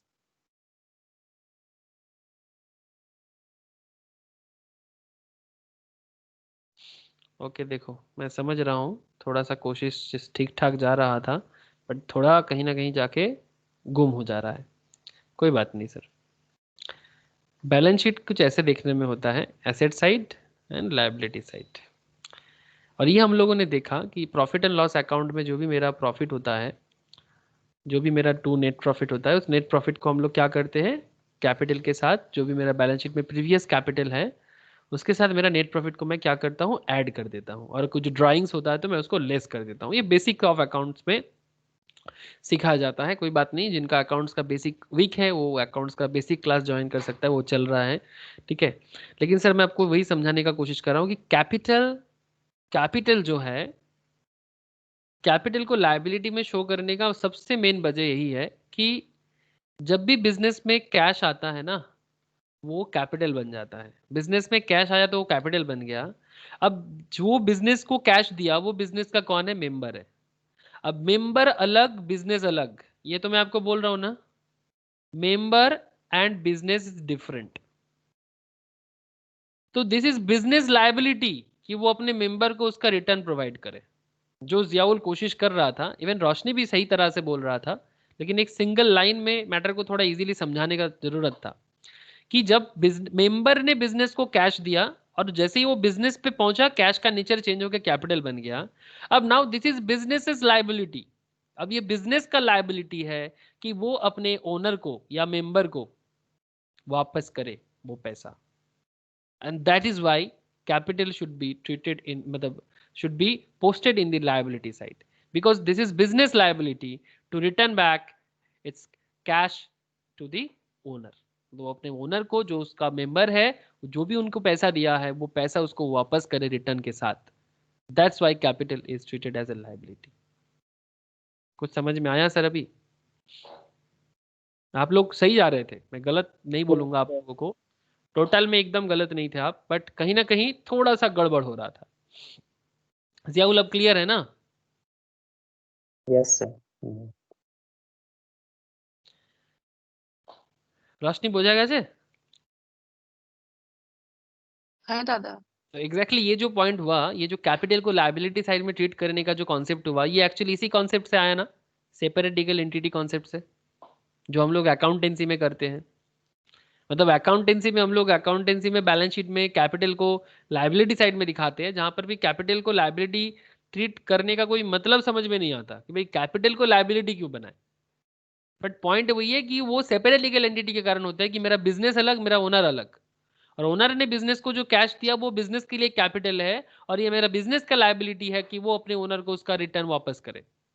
The whole concept is behind picture क्या है, उसका बैकग्राउंड क्या है, सेपरेट लीगल एंटिटी। तो वही बात कर रहा हूं सर आपसे। ए member does not even have insurable interest, और एक पॉइंट ध्यान से देखो, ए member does not even have insurable interest, insurable interest in the property of the company. मतलब कोई मेंबर कंपनी के प्रॉपर्टी में किसी इंश्योरेंस भी नहीं कर सकता प्रॉपर्टी में। मतलब उसमें उसका इंश्योरेंस क्या हुआ है कि कंपनी का प्रॉपर्टी में मेरा अपना इंश्योरेंस है। द लीडिंग केस हुआ था एक, Macaura versus northern assurance company limited, 1925 का केस है, ये आज का बात नहीं है।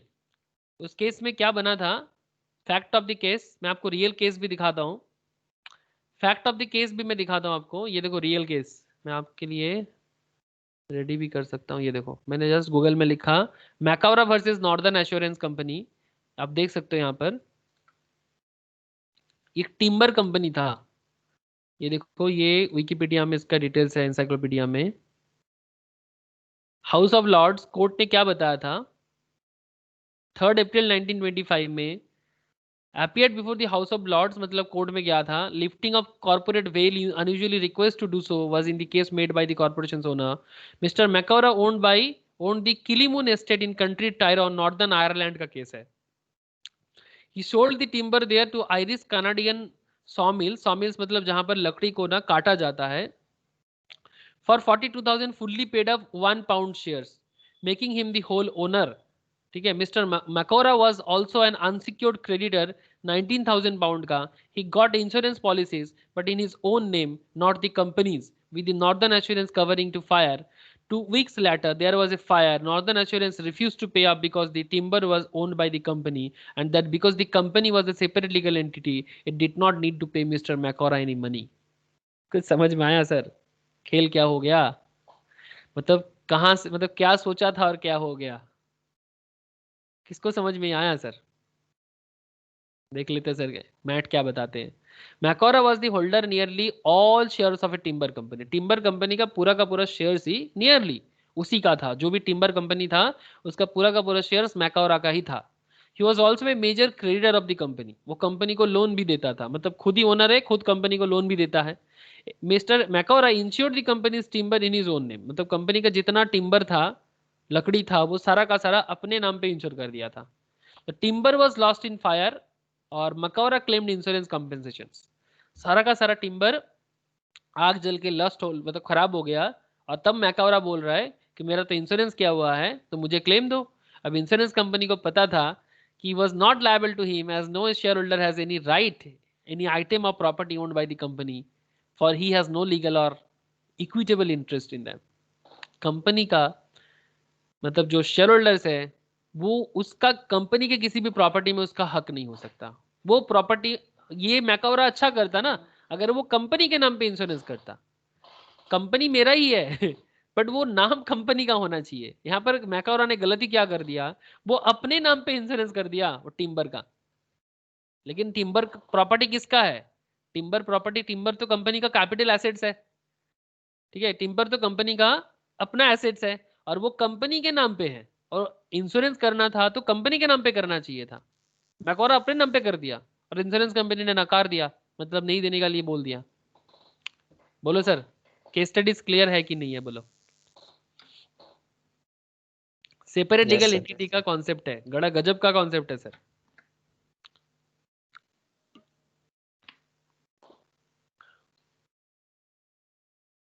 अच्छा,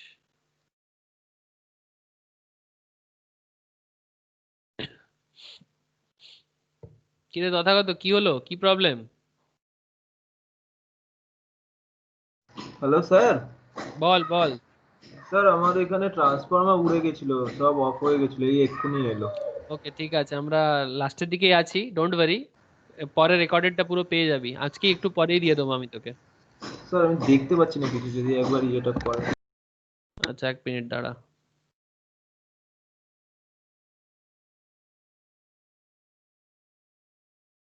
দেখ পাচ্ছিস দেখতে? হ্যাঁ স্যার দেখতে পাচ্ছি। ঠিক আছে ঠিক আছে, যতটা মিস হয়ে গেছে পুরোটা পরে পেয়ে যাবে, আমি রেকর্ডেডটা আজকের মধ্যেই প্রোভাইড করে দেবো, চিন্তার কোনো কারণ নেই, এটাই সুবিধে হয়, এরকম প্রবলেম হতেই পারে, পুরো ক্লাসটাই পেয়ে যাবি, ডোন্ট ওয়ারি। ঠিক আছে স্যার। ओके म्यूट कर दे बाबू एक तो। ओके तो फिर ये जो Macaura versus northern assurance company limited का केस था, ये तो आप लोगों को समझ में आया, मैंने पूरा फैक्ट भी बताया और रियल केस को मैं इंसाइक्लोपीडिया से उठा के भी आपको बताया, ठीक है। मैकोरा वर्सेस नॉर्दर्न एश्योरेंस कंपनी का केस था, टिम्बर कंपनी का केस था। रोशनी समझ में आया रे? रोशनी,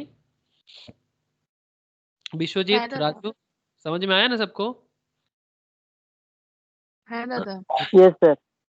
ओके तो केस याद रखना सर, बड़ा इंटरेस्टिंग केस है, ठीक है, कि सेपरेट लीगल एंटिटी के कारण, जैसे कि हम लोग एक अकाउंटेंसी का कॉन्सेप्ट देखा और फिर हम लोगों ने रियल केस में मैकोरा का केस देख लिया। सेकंड थिंग, सेकंड कैरेक्टर है कंपनी का परपिचुअल सक्सेशन। परपिचुअल सक्सेशन मतलब सर मेंबर्स में डाई और चेंज, मतलब मेंबर मर सकता है, चेंज हो सकता है, but the company goes on till it's owned up, जब तक कंपनी बंद नहीं होगा तब तक ये चलता जाएगा। ओन्ड अप मतलब बंद हो जाना, बंद हो जाएगा तो अलग बात, बट जब तक ये चलेगा तब तक ये चलेगा, कोई इसको बंद नहीं कर सकता। मतलब बंद तभी होता है जब ये लॉस मेकिंग हो जाता है। मतलब देखो सिंपल लॉस मेकिंग में कोई कंपनी को बंद नहीं करता था, कंपनी तभी बंद किया जाता है जब उसमें कैसे भी करके उसको फिर से उसको लॉसेबल कंडीशन से प्रॉफिटेबल कंडीशंस में लाना मुश्किल हो जाते हैं। जैसे एक ऐसा कंपनी हुआ था, एक फेमस केस, रिसेंट ट्रेंड का एक केस है, आप लोग इस कंपनी का नाम सुने हो सर? सुने भी हो, देखे भी हो, हिंदुस्तान मोटर, नाम सुने हो कि नहीं? ये कंपनी जानते हो सर?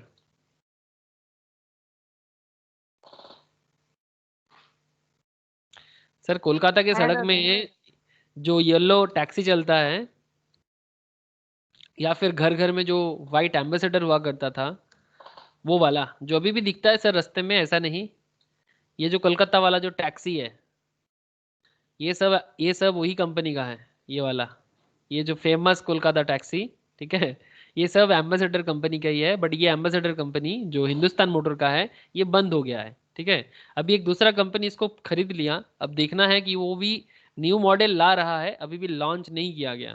ठीक है, एक कंपनी ने इसको खरीदा सर, इसका ब्रांड वैल्यू, इतना बड़ा कंपनी का ब्रांड वैल्यू सिर्फ 80 करोड़ में बिका, मतलब आप समझ पा रहे हो, सिर्फ 80 करोड़ में। ठीक है, ऐसा देखो, बेस्ड इन कोलकाता वेस्ट बंगाल, एक ट्रेन स्टेशन भी है हिंद मोटर बोल के, नाम सुने हो आप लोग?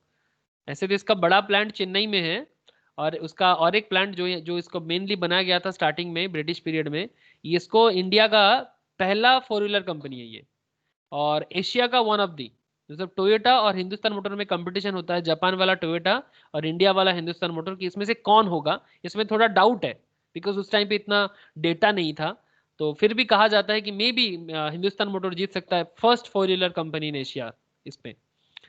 तो आप देख सकते हो, the company was the largest car manufacturer in India before the rise of Maruti Udyog, है ना। Hindustan motor the ambassador motor car, ठीक है, once a mainstream car in India which began to production 1957 से चालू हुआ था एम्बेसडर, बाद में वो 2014 में सीज हो गया, बंद हो गया। बीएम बिरला का कंपनी है, फाउंड किया था इन्होंने। ठीक है, फिर उसको बाद में ऑन 11 फरवरी 2017 Hindustan motor executed an agreement with Peugeot SA the sale of ambassador brand including the trademark for a consideration of just 80 crore, the tie up until the joint venture agreement between the companies of the two groups। अब देखा जाएगा कि इसका आगे क्या होता है, इसका न्यू मॉडल आने का बात चल रहा है सर। आई थिंक ये देखो, ये न्यू मॉडल कुछ ला रहा है सर, मैं जितना मुझे खबर मिला है, आ रहा है न्यू एम्बेसडर, आ जाए तो बहुत बढ़िया रहेगा। बट ये कंपनी भी हम लोग बचा नहीं पाए, आप लोग जानते हो कि एम्बेसडर कितना मतलब कॉन्सेप्ट वाला एक कार था इंडिया के लिए, बट हम लोग बना नहीं पाए। बट फिर भी कंपनी उंड अप हो गया, अब वो किसी और के पास चला गया, तो ये बंद हो गया। लेकिन जब तक बंद नहीं होता तब तक कंपनी परपेचुअल सक्सेशन पे रहेगा। परपेचुअल सक्सेशन मतलब मेंबर्स में डाई, मेंबर्स में change, but company will never stop. Okay, so the shares of the company may change hands infinitely, but that does not affect the existence of the company. Share holder भी change हो जाएगा, but उसका effect company के पास नहीं आएगा। Since एक company, जैसे हम लोग शेयर मार्केट में मतलब 1 सेकेंड में, फ्रैक्शन ऑफ सेकेंड में, मैं आपको आज शेयर मार्केट के बारे में काफी सारा बात बोला, काफी सारा। जैसे अगर मैं आपको रिलायंस में ही लेके चलो या फिर टाटा मोटर्स, कौन सा शेयर्स लोगे, चलो कोई भी शेयर्स में चलते हैं। Tata share price, Tata motor share price, factory खुल गया,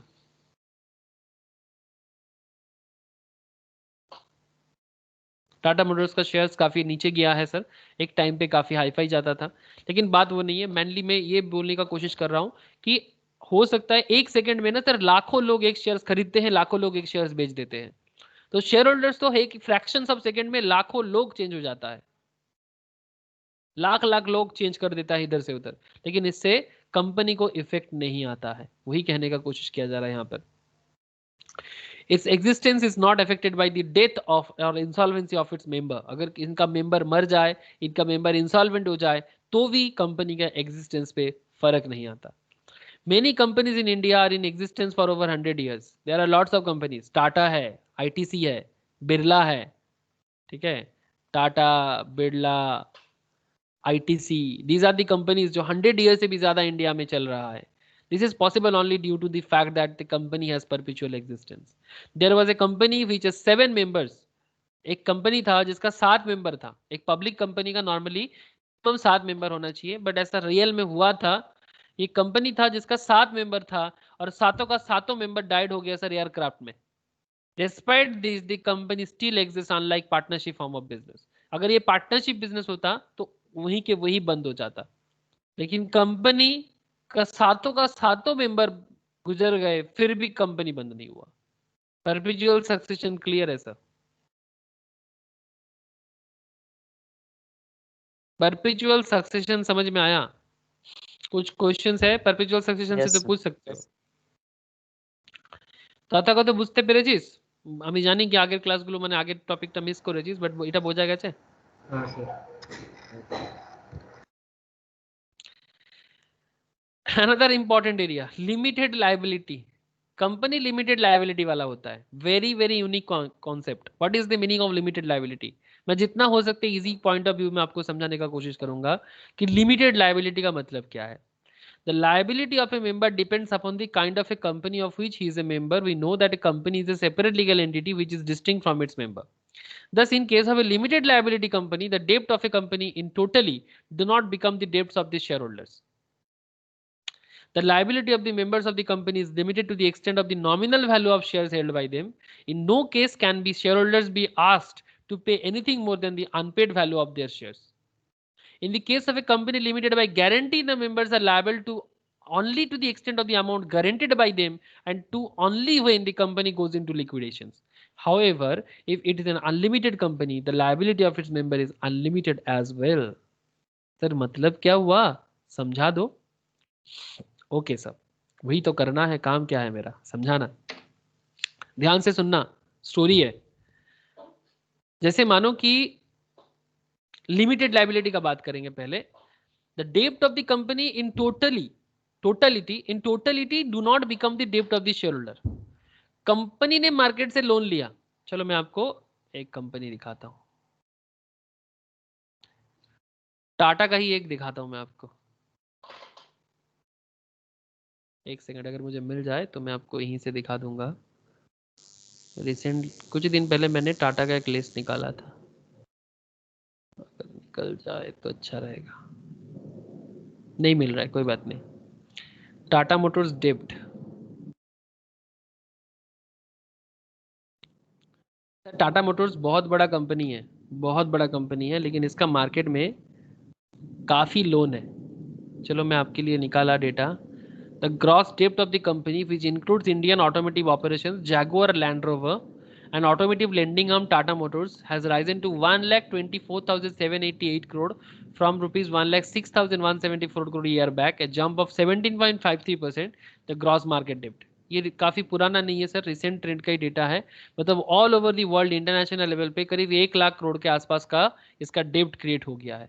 ठीक है, तो अब सवाल उठता है कि अगर इसका इतना लोन है तो फिर शेयर होल्डर्स के पैसे लिया जाएगा, मतलब जो भी इनका शेयर होल्डर्स है उन्हीं का पैसा लिया जाएगा. नहीं सर, ऐसा नहीं होता. कंपनी का लायबिलिटी कंपनी का लायबिलिटी, कंपनी का लायबिलिटी शेयर होल्डर का लायबिलिटी नहीं है. ठीक जिस तरह से आपने देखा था सेपरेट लीगल एंटिटी में कि कंपनी के एसेट्स में शेयर होल्डर का हक नहीं है. एक बंदा ने वो मैकोरा वर्सेस में आपने देखा कि उसने कंपनी के एसेट्स पे अपना इंश्योरेंस कर दिया था और बाद में उसको इंश्योरेंस कंपनी ने दिया नहीं. तो फिर इस केस में भी तो शेयर होल्डर वाले को कुछ तो मिलना चाहिए. कंपनी ने बिजनेस किया, उसका लायबिलिटी क्रिएट हुआ, 1 लाख करोड़ का ही लायबिलिटी क्रिएट हुआ. अगर किसी को लायबिलिटी लेना है तो कंपनी का एसेट बेच के लेके जाओ, शेयर होल्डर के घर पे मत जाना. अगर किसी को लायबिलिटी को तो वापस लेना है तो कंपनी का एसेट बेचो और लेके जाओ, शेयर होल्डर के घर का एसेट में हाथ मत लगाना. समझ में आया सर लिमिटेड लायबिलिटी का मतलब? It's a very very important concept, VVIP concept है. Please tell me sir, limited liability समझ में आ रहा है कि नहीं आ रहा है? कोई डाउट हो तो पूछ लो sir. Okay sir, very good. मतलब वही हो रहा है कि अगर, और एक चीज, एक शेयर होल्डर कितना लायबिलिटी ले सकता है? जितने का उसने वादा किया है. आप लोग 11-12 लेवल में जो लोगों ने किया था कॉमर्स में, अकाउंटेंसी में, उसमें ना वो कंपनी अकाउंट्स हुआ करता है. कंपनी अकाउंट्स में ऐसे होता था कि कंपनी का फेस वैल्यू होता है 10 रुपया और वो मार्केट में शेयर्स उठाना चाहता है तो पहले तो एप्लीकेशंस मनी देना पड़ता है 2 रुपया. ऐसे किए होंगे जो लोगों ने किया. फेस वैल्यू 10 है तो उसमें से +2 का प्रीमियम है और बाकी ऐसे बोलते हैं कि एप्लीकेशंस पे 2 रुपया दे दो, कॉल मनी में अलॉटमेंट में 2 रुपया दे दो, फिर बोलता है कॉल मनी ऐसे 2 रुपीज़ दे दो, फर्स्ट कॉल में 2 रुपया, सेकेंड कॉल में 2 रुपया, ऐसे करके बाकी 10 रुपया चुकता करना है. तो ऐसा करते हुए अगर मानो कि फेस वैल्यू उसका 10 है और वो जब कंपनी को पेमेंट कर रहा है तो पहले एप्लीकेशंस में 2 रुपीज़ दिया, जितना शेयर वो लेगा, अगर वो 10 रुपया करके 1000 शेयर उसको लेना है तो 10,000 देना है, तो पहले उसने 1000 इंटू 2 करके 2000 दिया, मतलब एप्लीकेशन मनी. फिर बाद में फिर 1000 इंटू 2 करके 2000 दिया, मतलब अलॉटमेंट मनी. फिर फर्स्ट कॉल दिया, लेकिन अभी भी उसका ना 4 रुपया बाकी है. तो उसने वादा किया था 10,000 देने का, लेकिन स्टिल उसका 4000 रुपीज अगर बाकी है तो ये लायबिलिटी है शेयर होल्डर का कि वो 4000 उसको देना पड़ेगा. कुछ समझ में आ रहा है? या नहीं आया सर? समझ में नहीं आया तो मैं फिर से समझाऊंगा। ऐसे तो आज के डेट पे ऐसा नहीं होता है कि धीरे धीरे पैसा नहीं मांगता, पूरा का पूरा स्टार्टिंग में मांग लेता है। लेकिन फिर भी अगर आपने कंपनी को स्टार्टिंग में कुछ वादा किया था कि मैं कंपनी को इतना पेमेंट करूंगा, वो सिस्टम होता है कि भाई कंपनी का 10 रुपये का शेयर चल रहा है और वो उसका अलॉटमेंट में ये आईपीओ इशू होता है। क्या इशू होता है सर? आईपीओ। आईपीओ इशू जब होता है ना, आईपीओ का मतलब क्या है? Initial public offering. Initial public offering मैं आपको दिखाऊंगी, ये सब चीज नॉर्मली मैं शेयर मार्केट में बताता हूँ। आई थिंक रोशनी को समझ में आ रहा है आईपीओ क्या है? रोशनी समझ में आ रहा है ना आईपीओ क्या है? है दादा। तो रोशनी आईपीओ में क्या होता है?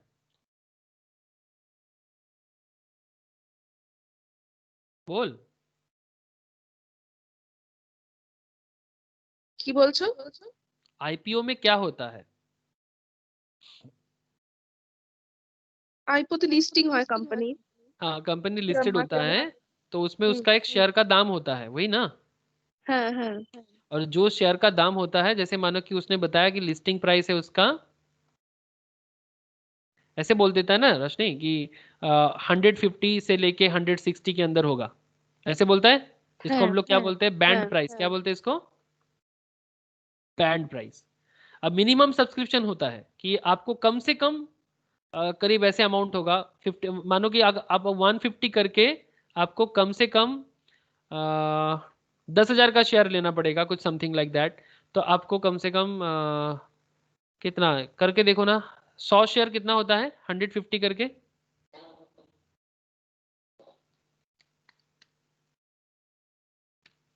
15,000। कम से कम इतना लेना पड़ेगा।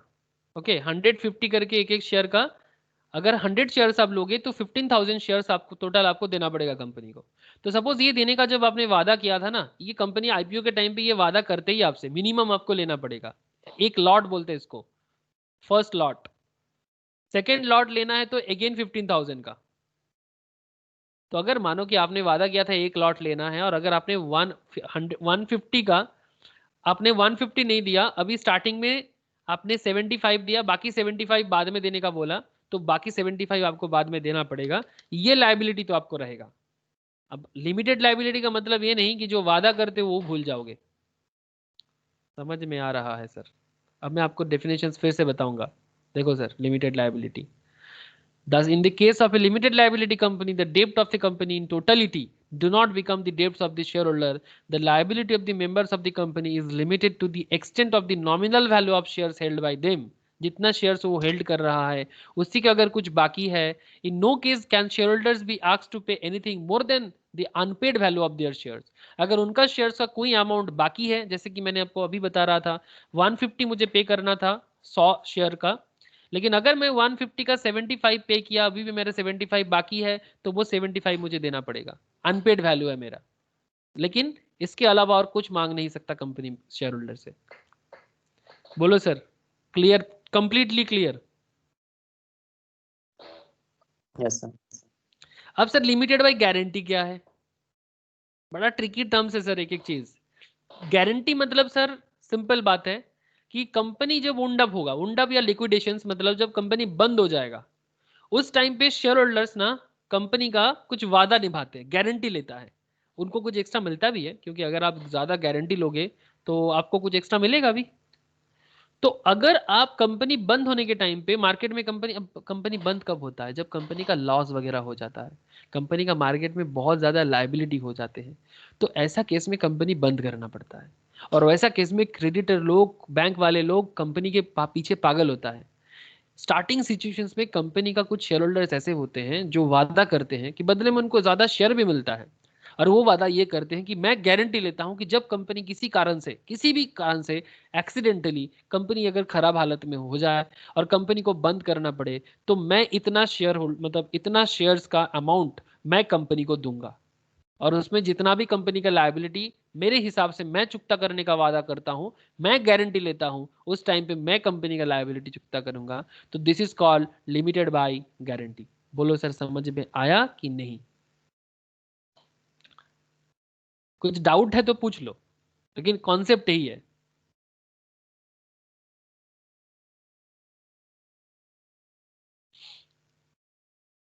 Hello sir, in case of a company limited by guarantee, the members are liable only to the extent of the amount guaranteed by them, and then do that too only when the company goes into liquidation. तभी देगा जब company liquidate होगा. liquidate मतलब बंद होगा, wound up. liquidations, wound up is a similar terms. समझ में आया कि नहीं? Yes sir, yes sir. और अगर कोई कंपनी अनलिमिटेड कंपनी है तो उसका मेंबर का भी अनलिमिटेड लायबिलिटी होगा. ऐसा भी कंपनी बनाया जाता है जो लिमिटेड लायबिलिटी नहीं है, अनलिमिटेड लायबिलिटी. ऐसे बहुत रेयर केसेस होता है, कोई नहीं चाहेगा ऐसा. लेकिन कंपनी अगर अनलिमिटेड लायबिलिटी के साथ बनता है वो आरओसी में रजिस्ट्रेशन के टाइम पे, तो अगर उसका मार्केट में कोई लायबिलिटी रहेगा तो डायरेक्टली मेंबर पे घर पे आ जाएगा. कौन? जिसका लायबिलिटी रखोगे आप, जिसका लोन, जिससे लोन लेके आपके घर पे आ जाएगा. आपका घर हो तो घर उठा के लेके जाएगा, तोड़ देगा, या फिर जो भी उसको बेच देगा, तोड़ेगा नहीं, बेचेगा. ठीक है, तो अगर अनलिमिटेड है तो फिर मेंबर्स का भी लायबिलिटी अनलिमिटेड है. तो ये था सर लिमिटेड लायबिलिटी वाला area, very very important area. ऐसे पूरा का पूरा कैरेक्टरिस्टिक ही इंपॉर्टेंट है. कंपनी के कैरेक्टर ना जाना तो कंपनी के बारे में क्या जाना, कुछ नहीं जाने सर. आगे आपको सारा का सारा खेल धुंधला लगेगा. मतलब कंपनी लॉ पढ़ते हुए अगर किसी ने बेसिक को अच्छे से नहीं समझा, कंपनी का फीचर्स को नहीं जाना, ठीक है, और वो चैप्टर के अंदर जाके अपने आप को होनू समझेगा, कभी नहीं समझ पाएगा, बिकॉज उसका बेसिक अगर कमजोर रहेगा, मुश्किल हो जाएगा. आर्टिफिशियल लीगल पर्सन, एक कंपनी एक आर्टिफिशियल लीगल पर्सन भी है, as is created by the process other than natural birth. It is a legal or judicial. It is created by law. It is a person since it is clothed with all the rights of an individual. Further, the company being a separate legal entity can own property, have banking account, raise loans, incur liabilities and enter into contracts. Even members can contract with company, acquire right against it or incur liability to it. It can sue and be sued in its own name. Company किसी के against में sue कर सकता है और कोई company को sue भी कर सकता है, except member नहीं कर सकता, creditor कर सकता है. As the company is an artificial person, it can act only through some human agency. इसको किसी न किसी एजेंसी का जरूरत पड़ता है. जैसे उसके थ्रू से एजेंसी कौन है सर? डायरेक्टर बनता है. नॉर्मली देखा जाता है जो चार्टर्ड होते हैं, जो सीएमएस वाले होते हैं, वो कंपनी का डायरेक्टर पोस्ट में नॉर्मली देखा जाता है. या फिर जो प्रोमोटर होते हैं, जिनका प्रोमोटर नहीं होता, वो प्रोमोटर वाले उतना लीगल नॉलेज के साथ नहीं होता, तो वो सीए वाले को डायरेक्टर बना देते हैं. ऐसे नॉर्मली देखा जाता है. But they are not the agent of the members of the company. The director cannot control affairs of the company and act as its agency, but they are not the agents of the members of the company. Member का agent नहीं है, वो company का agent है. Director company का agent है, हाँ, company का मेंबर का एजेंट नहीं. समझने का कोशिश करना. The director can either on their own or through the common seal can authenticate its formal acts. वो कंपनी का एक थप्पा होता है सर, स्टैम्प, ओके, उससे वो बताते हैं कि वो कंपनी का डायरेक्टर्स है, something like that. And thus a company is called artificial legal person. तभी एक कंपनी को आर्टिफिशियल लीगल पर्सन कहा जाता है. और पांचवा कैरेक्टर कंपनी का है कॉमन सील होता है कंपनी का. ऐसे इसमें थोड़ा अमेंडमेंट आया है सर, मैं आपको एक बार बता देता हूँ कॉमन सील के बारे में. A company being an artificial person is not bestowed with the body of a natural being. Therefore, it works through the agency of human beings. इसको हमेशा किसी ना किसी ह्यूमन एजेंसी के थ्रू से ही जाना पड़ता है, बिकॉज वो तो आर्टिफिशियल है भाई, उसको थोड़ी ना बात करना आता है. तो उनके बिहाफ में किसी को तो बात करना होगा, जैसे डायरेक्टर्स करते हैं. Common seal is the official signature of a company which is affixed by the officers and employees of the company. कौन करते हैं? ऑफिसर्स करेगा, एम्प्लॉय करेगा कंपनी का, ऑन इट्स एवरी डॉक्यूमेंट. जो भी कंपनी के एम्प्लॉय वो डॉक्यूमेंट में थप्पा मारेगा. The common seal is seal used by a corporation as the symbol of its incorporations. Common seal क्या है? जो यूज करते हैं कॉर्पोरेशंस. कॉर्पोरेशंस का मतलब कंपनी. हम लोग बोलते हैं ना sir corporate world, actually corporate world नाम आया है सर कॉर्पोरेशन से. हाँ, मतलब बहुत लोग उसको समझते नहीं है, कॉर्पोरेट वर्ल्ड करते हैं because the word term comes from the corporations. Okay, the symbol of its incorporation. The Companies Amendment Act 2015 has made the common seal optional by omitting the words and a common seal from section 9 as to provide an alternative mode of authorizations for companies who opt not to have a common seal. Company चाहे तो common seal use ना भी कर सकता है. Rationale for this amendment is that common seal is seen as a relic of medieval times. ये medieval times मतलब sir ये मध्य युग में यूज होता था. मतलब और इंडस वैली सिविलाइजेशंस के टाइम पे यूज होता था, इवन उसके बीच में करीब 1500 समथिंग में यूज होता था। Even in UK common seal has been made optional since 2006। This amendment provides that the documents which need to be authenticated by common seal will be required to be so done only if the company opts to have a common seal. In case a company does not have a common seal, the authorization shall be made by the two directors. मतलब अगर common seal नहीं है, सवाल मन में आ सकता है sir actually क्या है ना, common seal तो अभी आजकल तो डुप्लीकेट निकल गया है, इसमें क्या है, तो इसलिए जो भी डायरेक्टर्स है उनका साइन, अब साइन तो डुप्लीकेट नहीं हो सकता, आजकल बायोमेट्रिक भी आ गया है सर, ठीक है, मतलब ये अंगूठा छाप वाले का बहुत वैल्यू हो गया आजकल। मतलब हम लोग पहले बोलते हैं अंगूठा छाप है क्या, आजकल अंगूठा छाप का ही तो वैल्यू है। क्या मैं सही बोल रहा हूँ sir?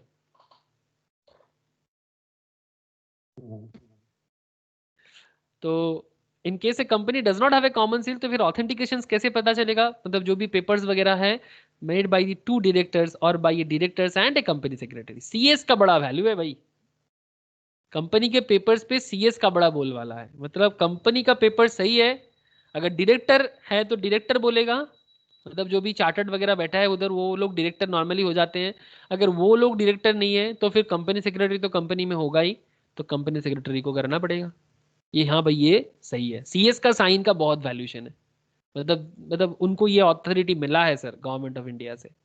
wherever the company has appointed as company secretary। अब हर केस में सीएस मतलब जरूरी नहीं है, छोटा कंपनी सीएस नहीं रख पाता है, पहले सर वो 5 करोड़ का था, 5 करोड़ का टर्नओवर होने से सीएस रखना मैंडेटरी था, अभी उसको 10 करोड़ कर दिया गया है, तो उसमें थोड़ा सा बवाल हुआ है, बट सीएस का ऑडिट मैंडेटरी किया गया है। अब तो लॉकडाउन आ गया ना सर, थोड़ा मुश्किल हो रहा है अभी, थोड़ा बढ़ने दो, बट सीएस के लिए एक खुशखबरी यही है कि कंपनी का टर्नओवर 2.5 करोड़ होने से ही मतलब सीएस का ऑडिट मस्ट है। पहले हम लोग फाइनेंशियल ऑडिट जानते हैं जो चार्टर्ड करते हैं, कॉस्ट ऑडिट जानते हैं जो कॉस्ट अकाउंटेंट करते हैं, सेक्रेटरियल ऑडिट पहले बड़े कंपनीज के लिए होता था, अभी छोटा छोटा कंपनीज को भी करना पड़ेगा, मतलब सीएस इन प्रैक्टिस का बोलवाला आने वाला है। बट सर अभी क्या है ना, ये जब से अमेंडमेंट आया उसके बाद से लॉकडाउन और ये पैंडेमिक चल रहा है, तो थोड़ा टाइम जाने दो, 2-3 साल गुजरने दो, बोलवाला हो जाएगा, आप लोग तो मजा लोगे उसका, जो लोग सीएस कर रहे हो आप लोगों में से वो लोग जरूर मजा लेगा, आप लोगों का जो भी फ्रेंड्स लोग कर रहा है। तो this is how the company law should operate. Next दिन सर बड़ा मजेदार चीज करेंगे, कॉर्पोरेट वेल्थ थ्योरी और case study Solomon versus Solomon, ये गजब लेवल का केस है, मतलब केसों में case Solomon versus Solomon. Next दिन का बात होगा कॉर्पोरेट वेल्थ थ्योरी में। तो मैंने सारा का सारा कैरेक्टर तो आपको बता दिया, ठीक है, और कंप्लीट ओवरव्यू जो भी एक फर्स्ट क्लास में मैं जितना बोलना चाहिए था मैंने आपको बताया। नेक्स्ट दिन और गहराई में बात होगा, कॉर्पोरेट वेल्थ पे बात होगा। अगर कोई सवाल है आज की क्लास के रिगार्डिंग आप लोग मुझे पूछ सकते हो, कंपनी लॉ कैसा समझ में आ रहा है आप लोग मुझे बता सकते हो, बोलो सर। राजू, रोशनी, तथागतो जो मिस हो गया है बाबू, मैं रिकॉर्डिंग प्रोवाइड कर देता हूँ, प्लीज कर लेना, ठीक है। जियाउल समझ में आया? यस यस है दादा। ओके ठीक है सर, अगर कोई सवाल नहीं है तो फिर टाटा बाय फिर। राक्षी दादा। अच्छा जियाउल थोड़ा वेट कर जाना बाबू, हाँ बाय सर, बाय सर। हाँ bye bye bye Tathagata, bye Vishwajeet.